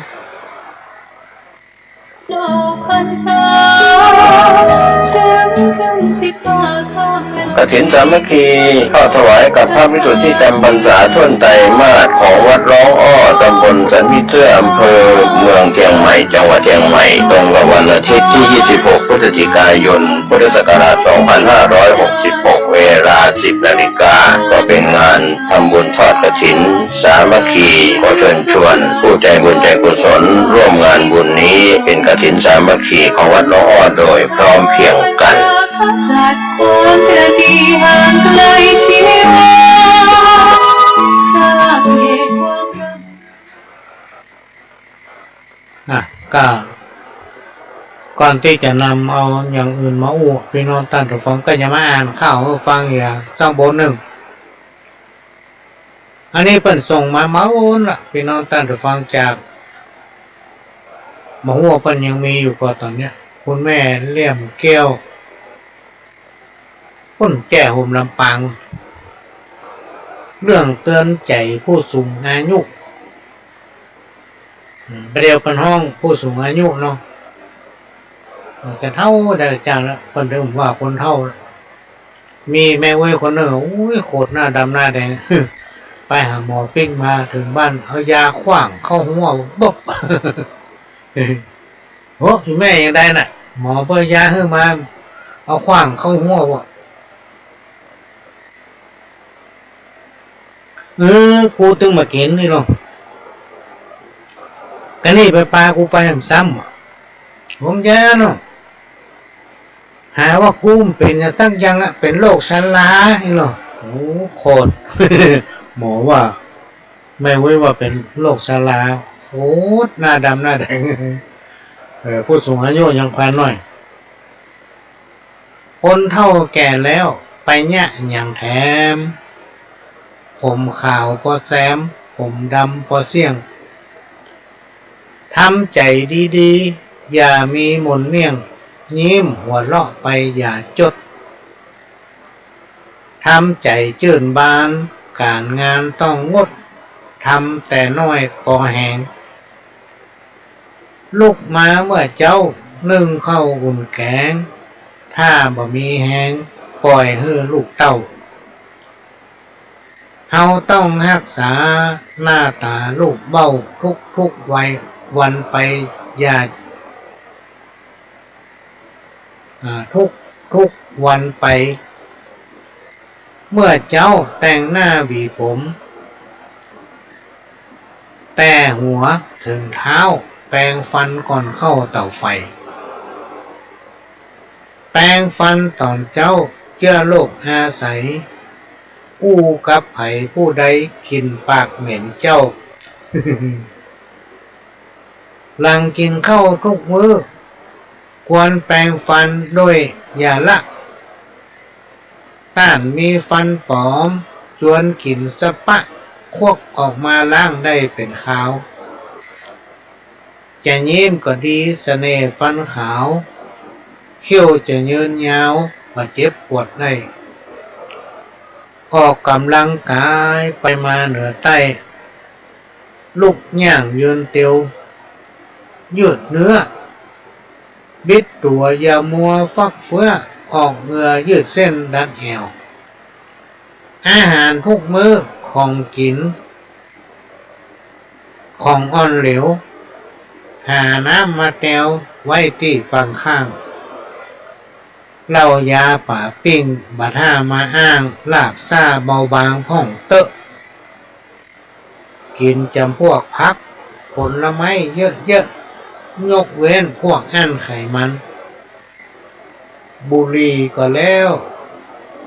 เพื่อเลิกมันกันควันมันระวังเป็นมะเร็งได้ถ้าไผ่สูบไหนอย่าเข้าไปใกล้อดหนีไวๆหลีกเว้นหาที่โปร่งใสสูดออกซิเจนเลือดจะส่วนเต้นมีพลังถ่ายอุจจาระอย่าให้ได้ขังเฮาควรระวังถ่ายออกจนได้อย่าให้มักโมมจมอยู่ในไส้เป็นปัลดีอืดท้องเพื่อรักษาตัวอย่าไปมัวล่ำร้องขอพรเทพเจ้าไปบนมารักษาเนื้อมารักษาตนพระเจ้าเบื้องบนรักษาบ่ได้ก่อนจักเจ็บเป็นหนาวเย็นเมื่อยไข้ต้องไปโรงพยาบาลจึงพ้นมันรักษาตัวเพื่อมันจนครบเฮาจักได้อยู่สบายจะไปเจื่อยาชุดที่เขาเอามาขายมันจักทำลายชีวิตต่างอ้อมสี่ล้อรถลุกเฮายังซ่อมพิจารณาตัวเรื่องนี้ เกิดแก่เจ็บตายไผจักหลีกลี่หนีบ่พ้นสักคนเพื่อมันละนึกถึงแต่กุศลเอื้อเฟื้อแต่คนพี่น้องเจ้าบ้านเพื่อรักษาศีลกินตานบะย่านภาวนาตัวยาละวันโกนวันศีลประเพณีวันพระเพื่อตักบาตรเข้าพุจาเพื่อมันละเลิกเป็นอนัตตาเข้าวัดเข้าวาจำศีล85เจ็บหลังเจ็บเอวเจ็บแถวตั้งหน้าแข้งขามันตึงไหลลดหัวเข้าเต้าผมเอ็นฟูเอ็นกดหมอนวดบีบได้หน้าหนายเอ็นหลวง500เอ็นน้อยปันปลายนวดแล้วสบายหายแท้เลยเจ้าหมอนวดโบราณประสานกันเข้ากับสมุนไพรโบราณประเลิกใบเป้าปูเลยเฮาเคยจู้เน้อตุบห่อผ้าถูหางคนเฒ่าแก่แล้วสาบกินสาบสางเนื้อหนังบอบบางเขี้ยวกลางว้ามเข้าขี้หูขี้ตาขี้แห่คนเฒ่าเหม็นคนมาคุยนั่งคิดลูกหลานห่างเหิน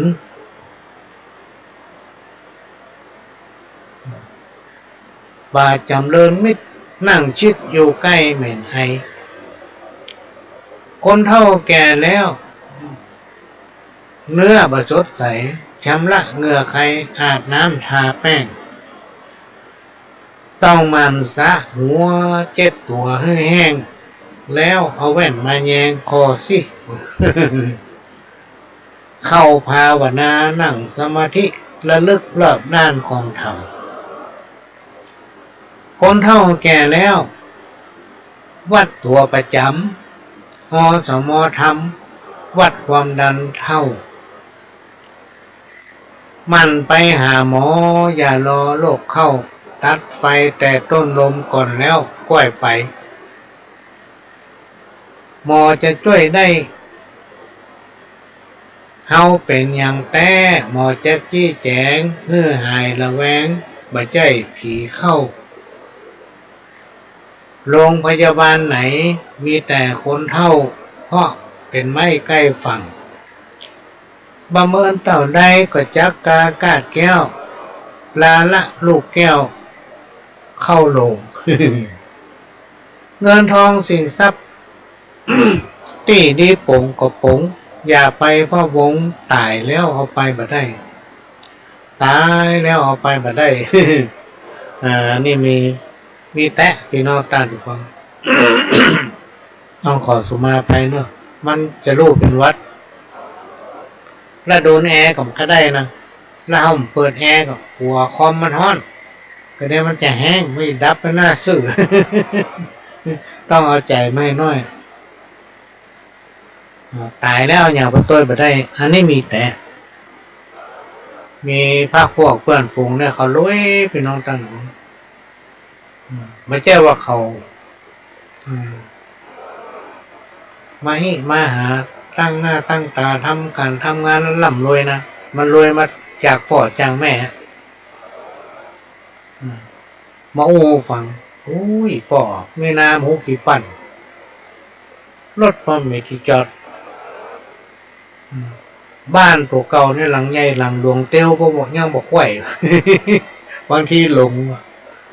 ทางใดเป็นห้องครัวทางใดเป็นประตู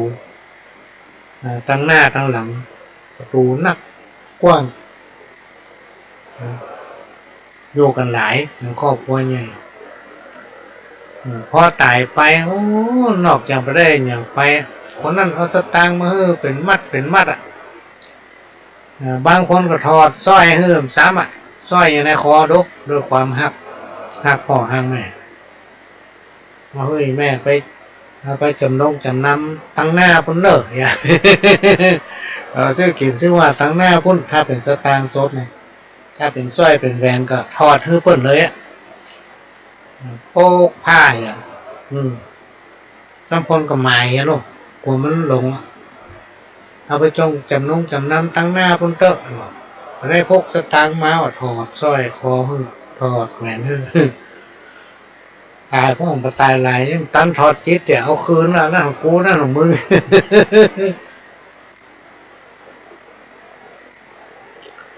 แล้วทีนี้ถึงวันจะเอา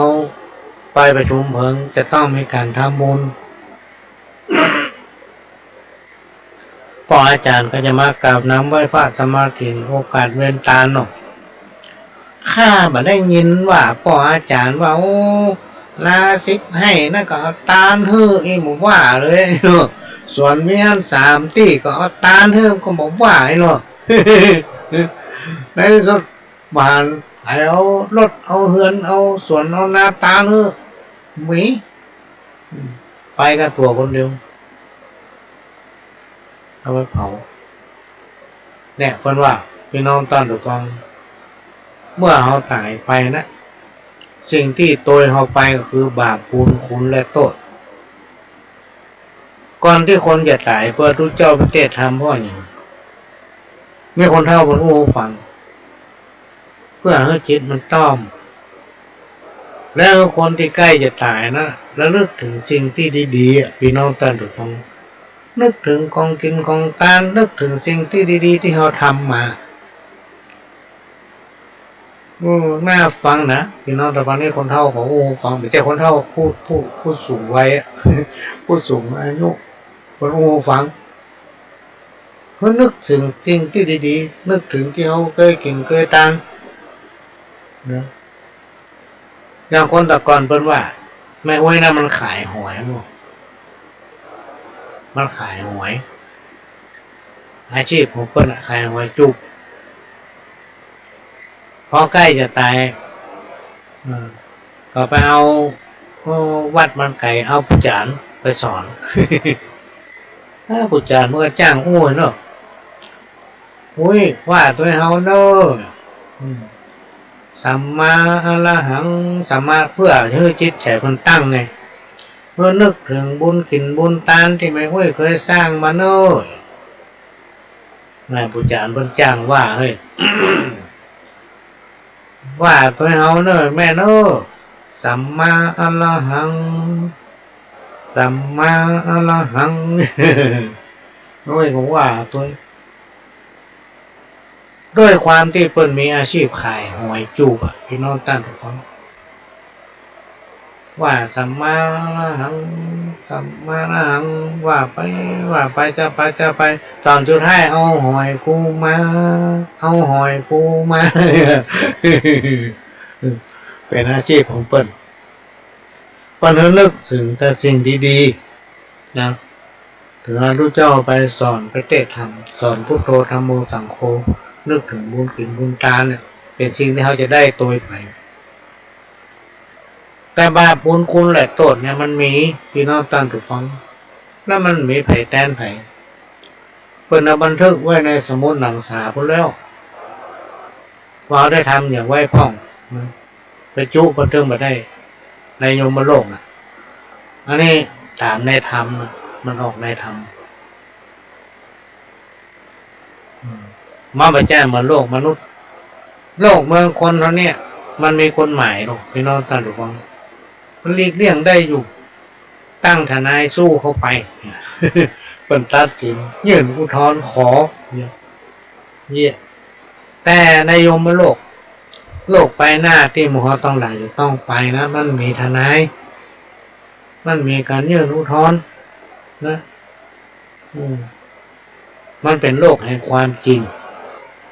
ไผ่ทำอย่างใดได้อย่างนั้นแล้วไผ่จะแตนก็ตึงบัดได้ไผ่ทำคนนั้นได้มีข้าวหำบดนึงโอ้มาตั้งอย่างพอ10 โมงป่ายละ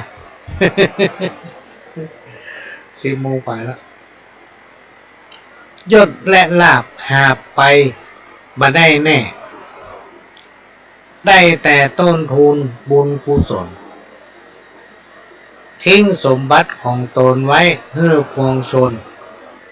ร่างของตนเขาก็เอาไปเผาไฟโอ้อนิจจาสังขารเอ๋ยมาลงเอ๋ยที่สุดยุดเคลื่อนไหวเมื่อหมดหวังครั้งสุดท้ายไม่หายใจธาตุดินน้ำลมไฟก็สิ้นตาม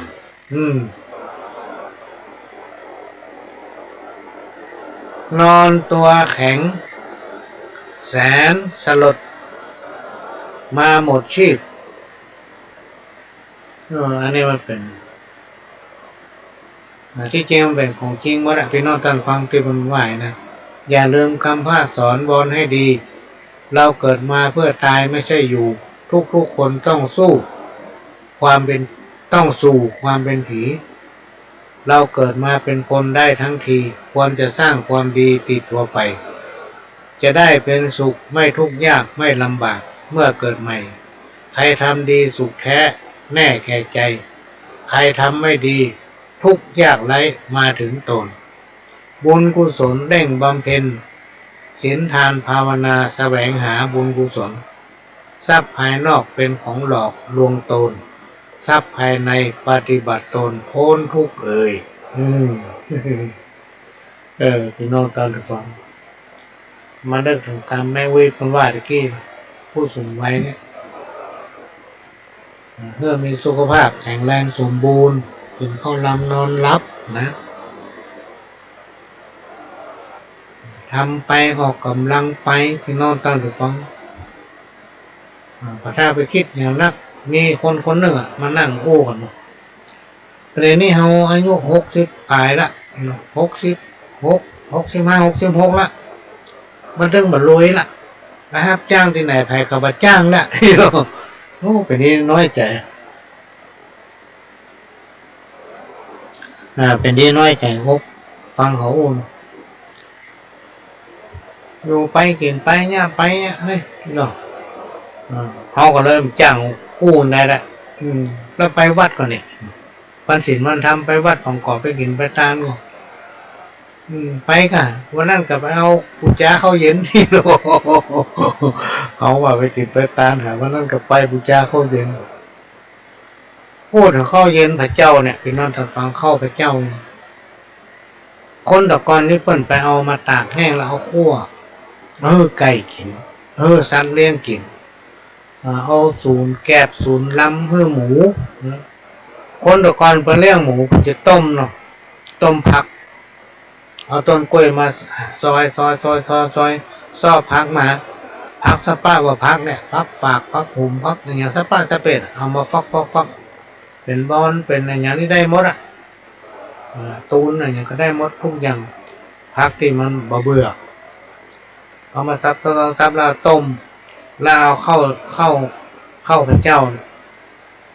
ที่พระโยงถวายพระเจ้าในวันพระวันศีลเอามาตากแห้งเอาคั่วสูงหมูมาเป็น5ไก่มาเป็น5ได้สมัยก่อนมันเป็นเคล็ดอย่างหนึ่งนะพี่น้องท่านฟังบางอย่างที่คนเฒ่าคนแก่เป็นว่าเนี่ยมันก็ลบลู่ได้อันนี้เป็นข้าวหัวซอนเมีย ข้าวซอนผัวซอนเมียสูเฮยสูวันนี้เป็นวันพระวันศีลสูยาละ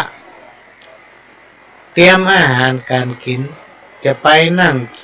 นับกินนับอยู่เพื่อมันไปสู่ปันทิถามันทำการคาวาเฮือลูกเจ้านึ่งเข้าแล้วเฮือมันปัดกวาดคัดสีการได้มีเฮือพอลูกเต้าหนอบุตรต้องการนาอันหาเลี้ยงชีพเฮือได้รีบเร็วแสวงหาบ้านเมืองสมัยนี้หนาอันใดก็ซื้อกู้ยังเฮือจ้างหิจ้างหอมเฮือถนอมในการใช้จ่ายจะไปสู่ลุยสู่ไล่ที่บควรจ่าย ก็เฮอหยุดเหียนี่โนหันเปิ้นเสียจะไปซ้ำไปซอก จะไปอู้ศอกกอกต่อพ่อต่อแม่จะไปอู้ศอกกอกต่อพ่อต่อแม่ถ้าแต่อู้ทำแบบก็จะไปบอกใส่พ่อใส่แม่เนาะ เขาว่าเป็นคำที่มาฟังแล้วมาม่วนหูเนาะเขาว่า แต่ไปบอกใส่พ่อใส่แม่และครูบาอาจารย์หันเปิ้นทุกผานบดีประมาทบดีติ้วซาบดายไปกาดมันจ้างสิบหายกวนหาของไปขายติดตัวไปพ่องเฮือนเป็นจ้องกระเพาะตรงไหลยาติว่าไฟในอย่าเอาไปตังภายนอกด่าลูกด่าเต้าก็ฮือมีหมอกจะไปด่าเหลือประมาณการมีฮือพอกินข้าวง่ายแล้วจะไปล่อหากรรมบดีที่บอกฮือสู่จำไว้ไปหน้าเพื่อมือตกต่ำจ้าเลิศสูเนอนะอันนี้คำสอนผัวสอนเนี่ยโอ้มันมีแต่เนอะพี่น้องตาหรือเปล่าคนสมัยก่อนเนี่ยเวลาเพิ่นจะไปกาดเนี่ยสมมุติพวกเพิ่นจะไปกาดถึงวันลงโอ้คนมาเดินนี่เอามาลักพอนะพี่น้องตาหรือเปล่ามาเจ้าก็ไปกาดกันเดียวมาตอนก็ออกไปกาดครับเขาก็นึกว่ามันจะไปกาดตึ้งมาตอนนะครับมาแรงไปหาหมอย ไปกาดทุกเวลากันจะเติงเวลาคาบเข้ามาไปกาดคนดักก่อนเนี่ยเป็นน้องต้านถูกฟังเอามาพิจารณาดูแต่ดูนะมันจะเหมือนกรรมที่ว่าไปตะกี้สมมุติว่าเพิ่นไปกาดเพิ่นจะไปกาดอย่างผูกมันแรงเนี่ยเพิ่นจะซอกพักซอกไม่ตันไม่ให้ในส่วนนะเป็นน้องต้านฟังตามของหัวของหาวพักแก้พักอย่างเนี่ยนะเก็บมาเอามาห่อสองกล้วยเนี่ยมีบะทั่วบะแข้งบะเกลือมีบะทั่วปูบะหอยมาน้อยมีอย่างกระจ้างที่มันสามารถเอาไปเปลี่ยนเพิ่นสามารถเอาไปกินไปอย่างได้อะมัดเอาใส่ซ่าหรอติ้วไปเป็นนั่งอยู่ข้างคอนมันถึงมีคนมาซื้อพี่น้องท่านพอได้สตางค์นั้นมาก็ไปซื้ออย่างเงินอ่ะที่บ้านเฮามีถ้าเพิ่นไปกาดเตื้อนี่ก็กุ้มไป 2-3 วันนู่นเนาะถ้าเพิ่นแยกกินเตื้อนี่กินไปได้ไป2 คาบนะถ้าแยกกินมาเจ้านี่กินเผื่อมาตอนถ้าแยกแมลงกดเผื่อมุงไปเจ้าน่าส่วนมากพวกบอกให้แยกกินแมลงเพราะอย่างถ้ามันเหลือแล้วถ้าเป็นหน้าห้อนสมัยก่อนมันจะมีตู้เย็นมันจะบูดเพื่อนจะแยกมาเจ้ากินเผื่อมาตอนหรืออันกับแยกมาตอนกินเผื่อแมลงคนละก่อนเดี๋ยวนี้มันเอาอีกอันนะ จับซ้ำบ้านเหมือนแยกกินสักยังถึงเวลากินก็ไปกัดถึงเวลากินก็ไปกัดมันง่ายเสี่ยงเต่าเดียวกันนี่ลูกคนตะก่อนเนี่ยเป็นน้องต้านฟังถ้าไผอยู่ว่างๆเพิ่นจะเข้าไปทำแพะทำป่าไปหาเข้าไม่เส้นหญ้าหรอกแบกหลัวปิ๊กมาบ้านถ้าคนที่จ้างเผาท่านกับเผาท่านไปพอเปิ้นกระล่างบ้านของคนตะก่อนนะเป็นน้องต้านฟังเปิ้นจะมีหลัวเป็นแอมแจ้งเจ้ามานี่ควรอุ้มถ้าอยู่บ้านติดกันได้ยินเผื่อน้ำล่างเข้ามาย้อยเปิ้นมือทางเส้นทางอย่างมาข้ามมาคืนมาเจ้าไงบางทีบ้านหลังนั้นยังไปตื่นจังเขาโบหลัวต้องต้มมันเป็นที่รำคาญของเพื่อนเจ้าบ้านแต่มาในยุคปัจจุบันเนี่ยพี่น้องท่านทุกท่าน มาให้มีละคนที่ดังไฟหลัวนี่นะหลัวนึ่งเข้าให้หน่อยมีใจเตาแก๊สเป็นนัก หลัวกันเลยมาให้มีความหมายและเวลาดังหลัวนักๆก็ไม่ได้เหมาะบ้านข้างเคืองเดือดร้อนควรเข้าบ้านเฮาเนี่ยควรไปบ้านไผ่ถึงได้นะประเดี๋ยวนะเดือดร้อนไม่ใช่เหมือนสมัยก่อนเพิ่นว่าอย่างแมลงนี่ควรอุ้มตามบ้านคนชอบกันเพราะอย่างมันไล่ยุงไปตัวโลกพี่น้องตอนฟังยุงตายหมดเนี่ยในยุคปัจจุบันนะยุงลายมันนักเพราะอย่างเบื่อไผ่ดังไฟ คนดังไฟสูงไฟงวบได้เดือดร้อนนั่นแหละมันฆ่ายุงลาย จาติว่าไฟในอย่าเอาออกไปทางนอกหมายถึงว่าเรื่องภายในบ้านของตัวเก่าอ่ะบัดนี้เอาไปอู้ทางนอกบ้านเนี่ยกรรมเนี่ยอย่าเอาไปทางนอกก็คืออย่าเอาไปอู้ทางนอกคนอื่นไผบอกว่าดีหรอกพี่น้องตั้งแต่ของด่าลูกด่าเต้าก็ฮือมีหมอก ก็ฮือมันมีหมอกพอดีสอนละอ่อนนี่นะละอ่อนไม่ต้องจ้างสอนเขาก่อนนะพี่น้องตั้งแต่ของเต้าไปจ้างสอนเดี๋ยวเขาย้อนเขา ต้องอธิบายจนเข้าใจดีมันลวกแล้วเขาก่อนคนละก่อนเนี่ยเพิ่นสอนไว้ว่าฮือมันมีหมอกจะไปด่าละอ่อนจะไปนี่ละอ่อนย้ำเมื่อมันกินข้าวปล่อยมันกินข้าวเองก่อนหาเวลาอู้กับเขาก้อยสอนก้อยแนะไม้อ่อนเนี่ยมันแนะง่ายดัดง่ายถ้าเป็นไม้แก่ไปสอนคนเฒ่านี่แบบได้นะ เหมือนกับไม้แก่ฮักอย่างเดียวนะ การมีเพื่อพอหาการหางานสอบหาการหางานอะไรที่มันเป็นการเป็นงานยากแล้วมันจะได้กินได้ย่ำหรือว่าได้สตุ้งสตางค์มาได้วันนี้ก็ได้วันหน้าไอ้น่ะก็เฮ้ยเนี่ยเฮ้ยทำวันนี้กินข้าวแล้วเอวอย่าไปล็อกล่อหากรรมบดีก็คือจะไปสนใจกรรมนินทากาเลหรือว่ากรรมนอกบ้านนอกจองพี่น้องท่านของแล้วเอามาอู้อาจจะทำให้ผิดเถียงกันเป็นกรรมที่มีคติเตือนใจพี่น้องท่านของมาอู้ถึงเรื่องการทำสมาธิอันนี้ใกล้จะรับจะนอนกันแล้วเนาะลูกไหว้พระให้กำเลยป้อเนอะอรหังสัมมาก็ได้ละอรหังสัมมาสัมพุทโธภควาพุทธังภควันตังอภิวาเทมิกราบลงสวากาโตสุปฏิปโนกราบลงรับม่วนลองพอเถอะพวกฟันให้รับม่วนการทำสมาธิไหว้พระหรือว่าภาวนาก่อนนอน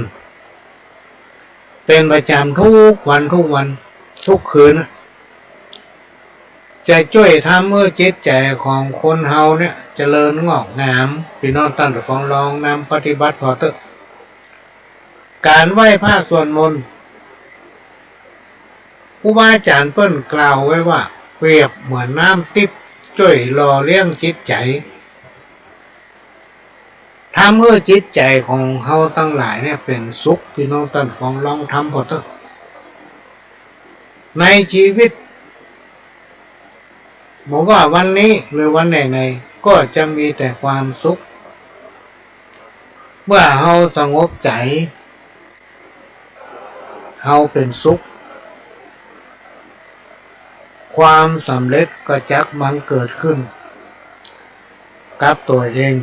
รวมไปถึงครอบครัวไม่ใช่ว่าบ่ฟันให้อย่างเดียวนะพี่น้องท่านผู้ฟังมันจะทำให้จิตใจของเขาเนี่ยเจริญงอกงามมันเปรียบเหมือนน้ำทิพย์ช่วยหล่อเลี้ยงจิตใจทำให้ใจเป็นสุข เมื่อจิตใจเราเป็นสุขชีวิตก็จะมีความสุขพี่น้องท่านผู้ฟังชีวิตก็จะมีความสุขความสำเร็จที่เราปรารถนานะก็จะได้มาดังใจพี่น้องท่านผู้ฟังนะลองนำปฏิบัติพอเนอะอันใดที่มันจะมีมันต้องมีอันใดที่มันจะได้มันต้องได้เนาะอันใดที่มันแจ้งเขามันต้องบ่ได้อันที่มันแม่นของเขามันต้องแม่นของเขามันต้องไปหาไผ ทำหน้าเบิ่งถึงจะงามถึงจะร่ำจะรวยแต่ว่าทำหน้าเบิ่งครูบาอาจารย์เพิ่นว่าโอ้คนอย่างเงี้ยมดสง่าเลยที่จริงแต่งตัวจัดดีแก้แหวนเงินเข้ามาอย่างมันนะบักขาดตกบกพร่องอย่างสักอย่างเนี่ยรูปร่างหน้าตาอย่างดีหมดแต่มันเป็นหน้าจดวันค่ำ หน้าใกล้อยู่วันค่ำมดสง่าราศีเลยถ้าไผ่พอหน้ามาแล้วปางเขาตุกใจเพราะฉะนั้นเราต้องยิ้มไว้ทำใจตนเองให้สดชื่นการทำจิตใจของตนเองให้สดชื่นเนี่ยมันจะทำเมื่ออายุยืนวะครูบาอาจารย์เพิ่นบอกไล่โลคาไล่พญาไปที่ไหนเปิ้นก็ทักทายปราศัยเพราะเราเป็นคนที่มีหน้าตาผ่องใสโลกจิตใจงามเนี่ยบางหม้อคอมืดคนที่ทำใจได้เนี่ยพี่น้องท่านผู้ฟังความไม่ดีมันงามเก็บไว้ตั้งหลังหัวใจฮะจะไปเอาออกมา แล้วอายุจะยืนไล่โลกาพญามีสง่าราศีสิ่งที่ทนที่สุดพี่น้องท่านผู้ฟังคืออย่างว่าคือหน้าในเพลงบนว่าแล้วหน้าด้านหน้าทน สิ่งที่กล้าที่สุดคืออย่างคือใจสิ่งที่ไวที่สุดคืออย่างคือปากและสิ่งที่มากที่สุดคืออันอย่างคืออารมณ์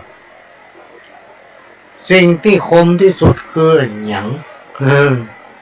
คือกำอู้ก็แสดงว่าปากเขาเนี่ยพี่น้องท่านผู้ฟังสำคัญขนาดจะอยู่ดีบ่อยู่ดีก็อยู่ที่ปากจะได้จะมีก็อยู่ที่ปากเปิ้นใจดูสงสารเปิ้นจะจังก็อยู่ที่ปาก เนี่ยอันนี้ก็เป็นข้อคิดที่เอามาฝาก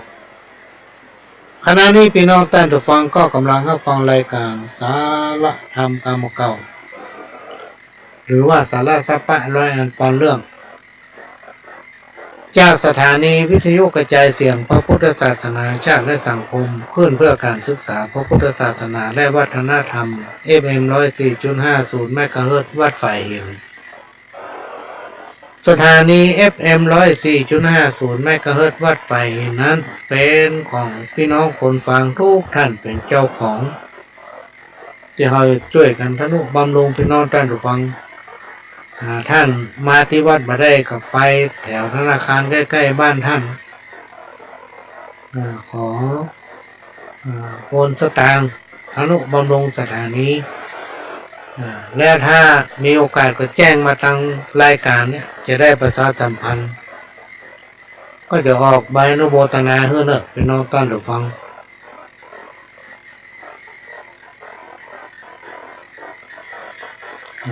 ท่านก็จะได้นำไปเอาติดทำฟ้าทำบ้านแล้วแต่ทำบุญกันเตอะมันบ่เสียหายจะได้สบายในวันต่างหน้าก็ช่วยกัน ตามกำลังของมันพี่น้องท่านผู้ฟัง โลกพันษาจนขึ้น15 ค่ำ กฐินสามัคคีเข้าถวายกับพระภิกษุที่จำพรรษาช่วงไตรมาสของวัดร้องอ้อตำบลสันมิตรอำเภอเมืองเชียงใหม่จังหวัดเชียงใหม่ตรงกับวันอาทิตย์ที่ 26 พฤศจิกายน พุทธศักราช 2566 เวลา 10 นาฬิกาก็เป็นงานทำบุญทอดกฐินสามัคคีขอเชิญชวนผู้ใจบุญใจกุศลร่วมงานบุญนี้เป็นกฐินสามัคคีของวัดร้องอ้อโดยพร้อมเพรียงกัน จัดคนจะดีห่างไกลชีวาสร้างเหตุความรัก โบราณครูบาอาจารย์เพิ่นบอกว่า อันคนดีทำดีนั้นพันง่ายมันทำง่ายคนบดีหรือว่าคนชั่วและจะแซงทำดีเนี่ยมันยากมันทำยาก เพราะมันบอกเคยทำดีไงเพื่อนบอกว่าอันคนดีทำดีนั้นพันง่ายคนชั่วหมายทำดีนี้ยากเห็นแต่ทำชั่วง่ายมากไม่ยากเย็น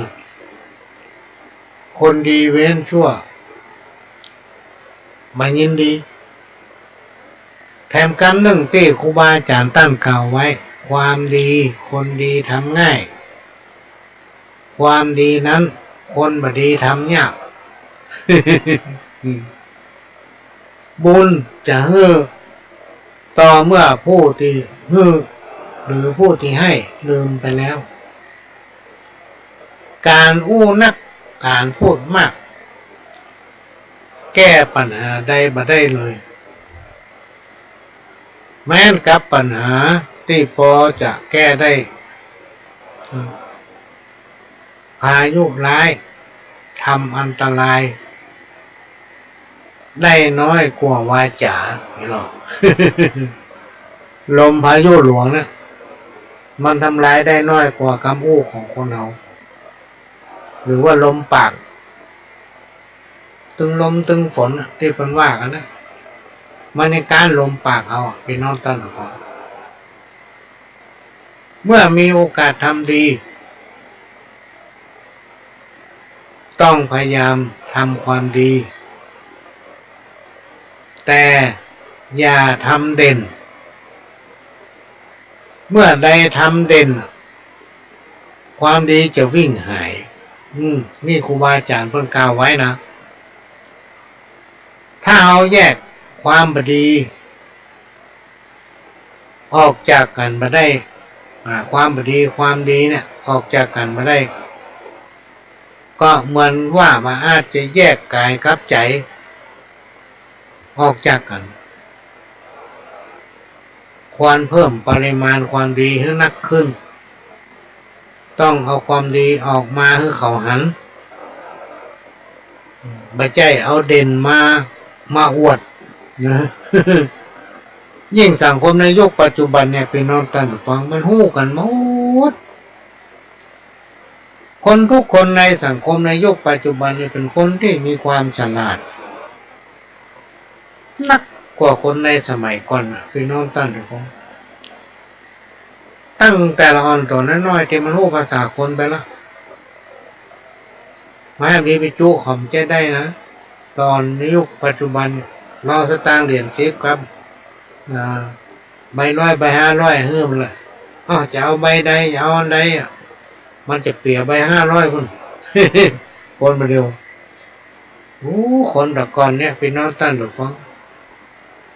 มันเหมือนกรรมที่ครูบาอาจารย์เพิ่นบอกเนี่ยว่าควรใส่ใจตัวเองเวลาทำดีเนี่ยก็ทำไปเรื่อยๆไม่ต้องไปอวดไผคนดูหูคนในยุคปัจจุบันเนี่ยเพราะมันหูตันกันหมดพอกันเดียวของหูนะว่าคนเนี้ยมันดีแบบดีแต่ให้ระวังอย่างพี่น้องแต่ระวังเมื่อมันมีการฉลาดเกินมันมีการพัฒนาเกินเนี่ยพี่น้องแต่ระวังเขาพอหน้าแล้วมันหันใจฟังเตื้อหน้าตามันจะซื่อ แท แต่ในใจมันโกรธจับซ้ำเตื้อมันแต่งตัวมาจัดดีภูมิฐานกระเป๋าตึงแต่ต่างในมันเป่ามีสักอย่างเนี่ยมันวัดค่ากันมาได้นะเพราะฉะนั้นต้องพอกันไปเมินต้องพอกันไปเมินนะเพราะในยุคปัจจุบันคนบ่ค่อยชอบความจริงพี่น้องท่านผู้ชมบ่ค่อยสู้กับความจริงบ่ยอมรับความจริงหายากโดยเฉพาะจิตใจของคนเขาเนี่ยเขายังกันมาได้เพราะนั้นจะมาได้รับเชื่อในหลักธรรมคำสอนในทางพุทธศาสนาเพราะว่ายาหูเบาจะไปเชื่อคนง่ายจะทำอย่างคือพิจารณาก่อนแล้วทำไปเจ้ทำแล้วก็พิจารณาเราหูขิงน้ำปิงปอแห้งคือล้อมหัวก่อนควายจะหายคนเท่ากันว่า ธรรมดาของชีวิตมีแล้วกลับมามีได้โลกยังหูสลับกันไปกันมามีเมื่อคืนมีเมื่อวันอย่าเสียใจหรือดีใจกับสิ่งใดๆนักจนเกินไปพี่น้องท่านผู้ชมเพื่อเตรียมตัวเตรียมใจไว้ถ้าดีใจนักลำไปมันก็ไม่ดีนะถ้าเสียใจนักลำไปมันก็ไม่ดีเหมือนกับแม่เว้ยคนหนึ่งอยู่กับหลาน2 คนหลานก็ฮักแม่เว้ยก็เป็นคนดีแต่ดีว่าออกกำลังทุกเจ้าแจ้งเจ้ามาก็ไปออกกำลังอย่างไรมีไม้กวาดเหี่ยอันสลัดเหี่ยอัน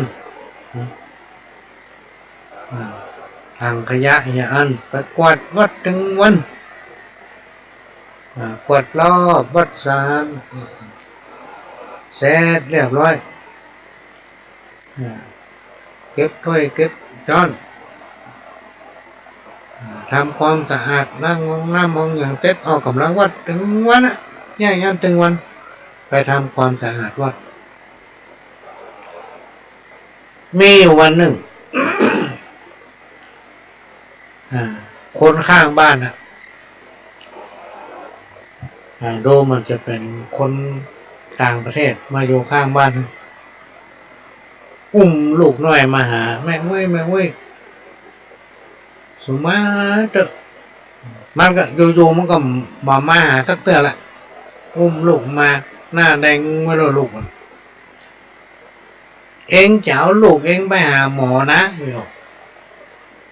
สตางค์กับหมีขึ้นรถ มีแซกบาทหน้าบุญมีหวยนี่ใบจะมาขายไม่ไว้ถูกมันไม่กู้นึงหวยกู้ซื้อมา200นี่จะขายไม่100เดียวนี่ถ้าได้สตางค์อย่างลูกไปหาหมอหน้าบุญเจ้าอยู่น้อยเอาตังค์200พอดีไอ้เนาะก็เพิ่นไป200หลานปิกมาทำงานปิกมาบ้านแมลงหลานฟันเป็นอย่างจำเตอร์เว้ยช่วยเหลือกันไปบ้านเดียวบ้านใกล้กันเนี่ยเอาไว้ที่เมืองนั่นเอาไว้ยืนหลานมันไว้ก็แม่เว้ยหมูเรื่องเนาะแล้วก็จำเลขอย่างนี้นะทีนี้วันหวยออกพี่น้องตั้งอยู่ของคณะที่หลานครับขี่รถจะปิดบ้านป้าเปิ้นขายเปิ้นห้องใบแทรกใบสลากใบอย่างนี้ใบสลากหวยจอดรถห่อหมายเลขรางวัลที่1ตรงกับหวยที่ไม่ไว้ซื้อพี่น้องตั้งอยู่ของตรงกับพอดีเลยแม่ไว้ถูกหวยรางวัลที่1 2 ใบที่ซื้อของคนเดียวลุงไปหาหมอนะ โอ้ยน้อยมากึดใจจะหยั่งใดดี จะบอกว่าแม่อุ้ยถูกหวย2 ใบก็ดีไปแม่อุ้ยจะช็อกตายเนาะเนี่ยใดนี่อย่างเงี้ยใดเป็นปัญหานะบักกล้าเข้าบ้านเถอะปั่นรถมาสดเข้าไปวัดก่อนต้องไปเปิ่งครูเจ้าไปเปิ่งตู้ลุงพ่อแม่อุ้ยเป็นเก่งใจตู้ลุงเนาะตนไปพัฒนาไปออกหลังเที่ยววัดถึงวันน่ะเป็นกล้องถึงตู้ลุงก็ไปโอ้ตู้ลุงฟังตู้ลุงก่อนเป็นเนี้ยเดี๋ยวพวกตู้ลุงจัดการเฮ้ยเนาะพอลุงเจ้ามาแม่เว้ยก็ตี 5ปลายเนาะเข้ามาในวัดดูวัดเปิดแม่เว้ยก็เข้าไปก็ไปทำอย่างเก่าละจะไปกวดวัดกวดทำหน้าบทหน้าวิหารเนี่ยพอป้นประตูวัดไปโอ้แปลกใจตึงวันตู้ลุงจะลุกเจ้าเนาะเขากวดวัดกวดอย่างแล้วตั้งแต่เขาปปิกไปละตู้ลุงถึงจะลุกตั้งแต่เขาเนี่ยใกล้จะแล้วคนถึงจะลุกแต่วันนี้เป็นยังไงตู้ลุงมายืนอยู่หน้าโบสถ์แล้ว แปลกใจเลี่ยงเข้าไปละ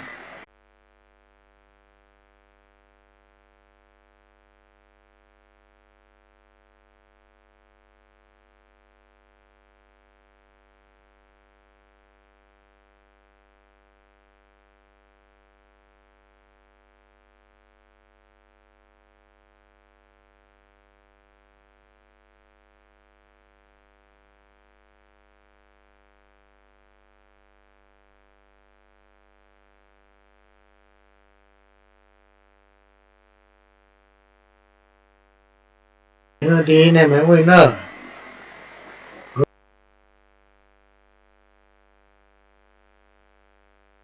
อู้มาเตอะลูกแม่เป็นยังเพื่อตั้งสตินะสอนแม่เว้ยเนาะลากแม่น้ำตั้ง 5มาอู้อันหวยที่แม่เว้ยซื้อ2 ใบได้ถูกรางวัลที่ 1นี่หรอ โอ้แม่เว้ยก็ยกมือไหว้สาธุถ้ามันถูกรางวัลที่ 1แต่นะ อีแม่จ๋าตู้ลุงเก่งนึกนี่หรอ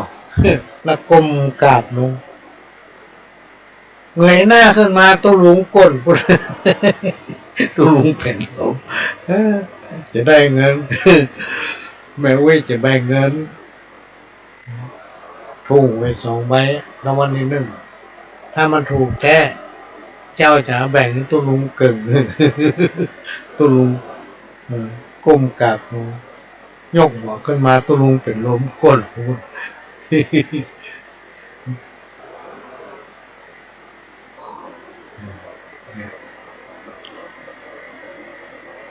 ความดีคือความสุขดีแต่อยู่ที่การช่วยกันทำแต่ถ้าทำแล้ว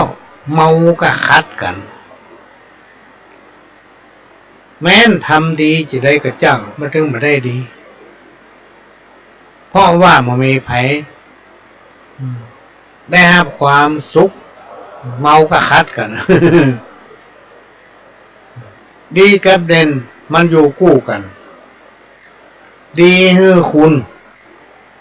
ส่วนเด่นนั้นมักจะฮือโตดเฮาดีเปิ้นดีตุยเปิ้นดีเฮาดีด้วยห้องว่าดีจริงถ้าไผคนใดดีคนเดียวไปที่ไหนมันก็อวดดีคนเดียวมัน อันใดมันก็ดีเหี้ยหมดไปไหนทำตัวเด่นกว่าเปิ้นนะบ่มีสัมมาคารวะ เป็นคนที่ยิงแยกโสเป็นห้องยิงพยองกรรมโอ้แต่ละกรรมเนี่ยทับถมคนนั่นทับถมคนนี้อันใดก็ถือว่าตัวมันแน่แหมมดเนี่ยเป็นนอนตั้งอันเนี้ยประเภทเนี้ยมักจะเป็นภัยแก่ตนเองนะแล้วไปที่ไหนเพิ่นก็ไม่ชอบไปที่ไหนเพิ่นก็ไม่ชอบอันนี้ก็เป็นคำอู้ของหลายๆคน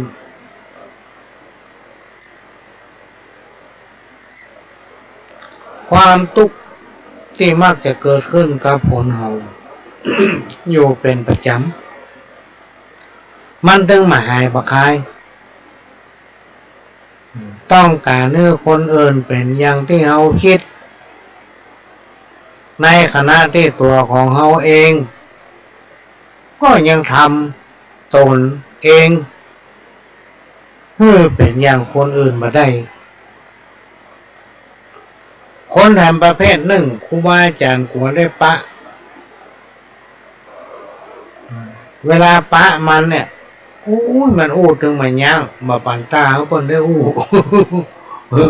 อันใดมันก็เห็นหมดนะรู้ว่าลกคนเดียวคนประเภทเนี้ยครูบาอาจารย์กลัวได้ปะมันประทุคือประตันมันไงคนเฮาตั้งหลายที่อยู่ตึงวันเนี่ยพี่น้องตั้งทุกคนเวลาที่มีโอกาสได้ไปไหนมาไหนต่างใดก็คือเก็บเอาสิ่งที่เฮาหู้เฮาหันอันที่มันเป็นสิ่งที่ดีๆมาพิจารณาบางอย่างก็สามารถที่จะมาประยุกต์ใจได้ลองทำพอสมมติว่าเฮาหันบ้านเปิ้นทำมันนั่นนั่นนี่อย่างบ้านที่มีพืชสวนครัวเนี่ยพี่น้องท่านฟังมีหัวกินได้พักแคบพักปังมาห้อยมาน้อยปลูกไปรอบหัวก็มีพักไผ่พักบัวหอมกิ้งขิงข่าเขาเม่นจักไก่ปลูกไปรอบบ้านเวลาเราจะกินก็สามารถเตียวรอบบ้านก็เอามากินได้ละเนี่ย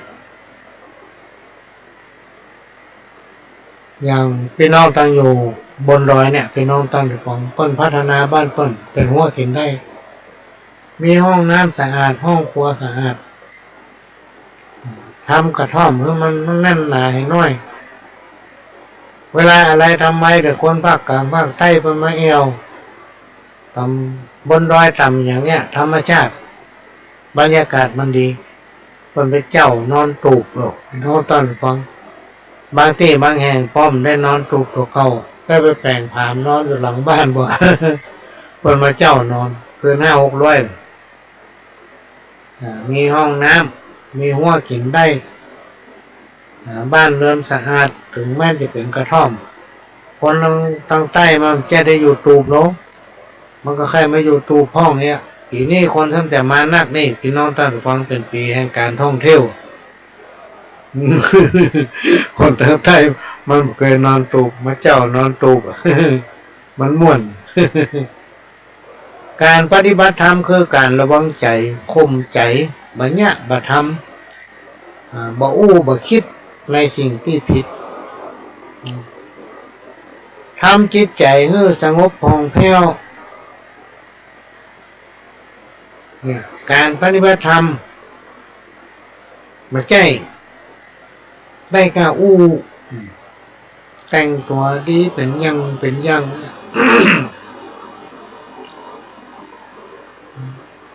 นุ่งขาวห่มขาวห้อยบักกำหน่วยบัเล็กบัเล่น แต่ไม่ได้ปฏิบัติมีกะว่าเขาปฏิบัติแต่จริงไม่ได้อย่างซากอย่างไปออกมาเวลาหมดละพี่น้องต้นฟังเวลาหมดเรือน้อยเดียวก็จะฝากสปอร์ตเอาคำหนึ่ง โลกพันหา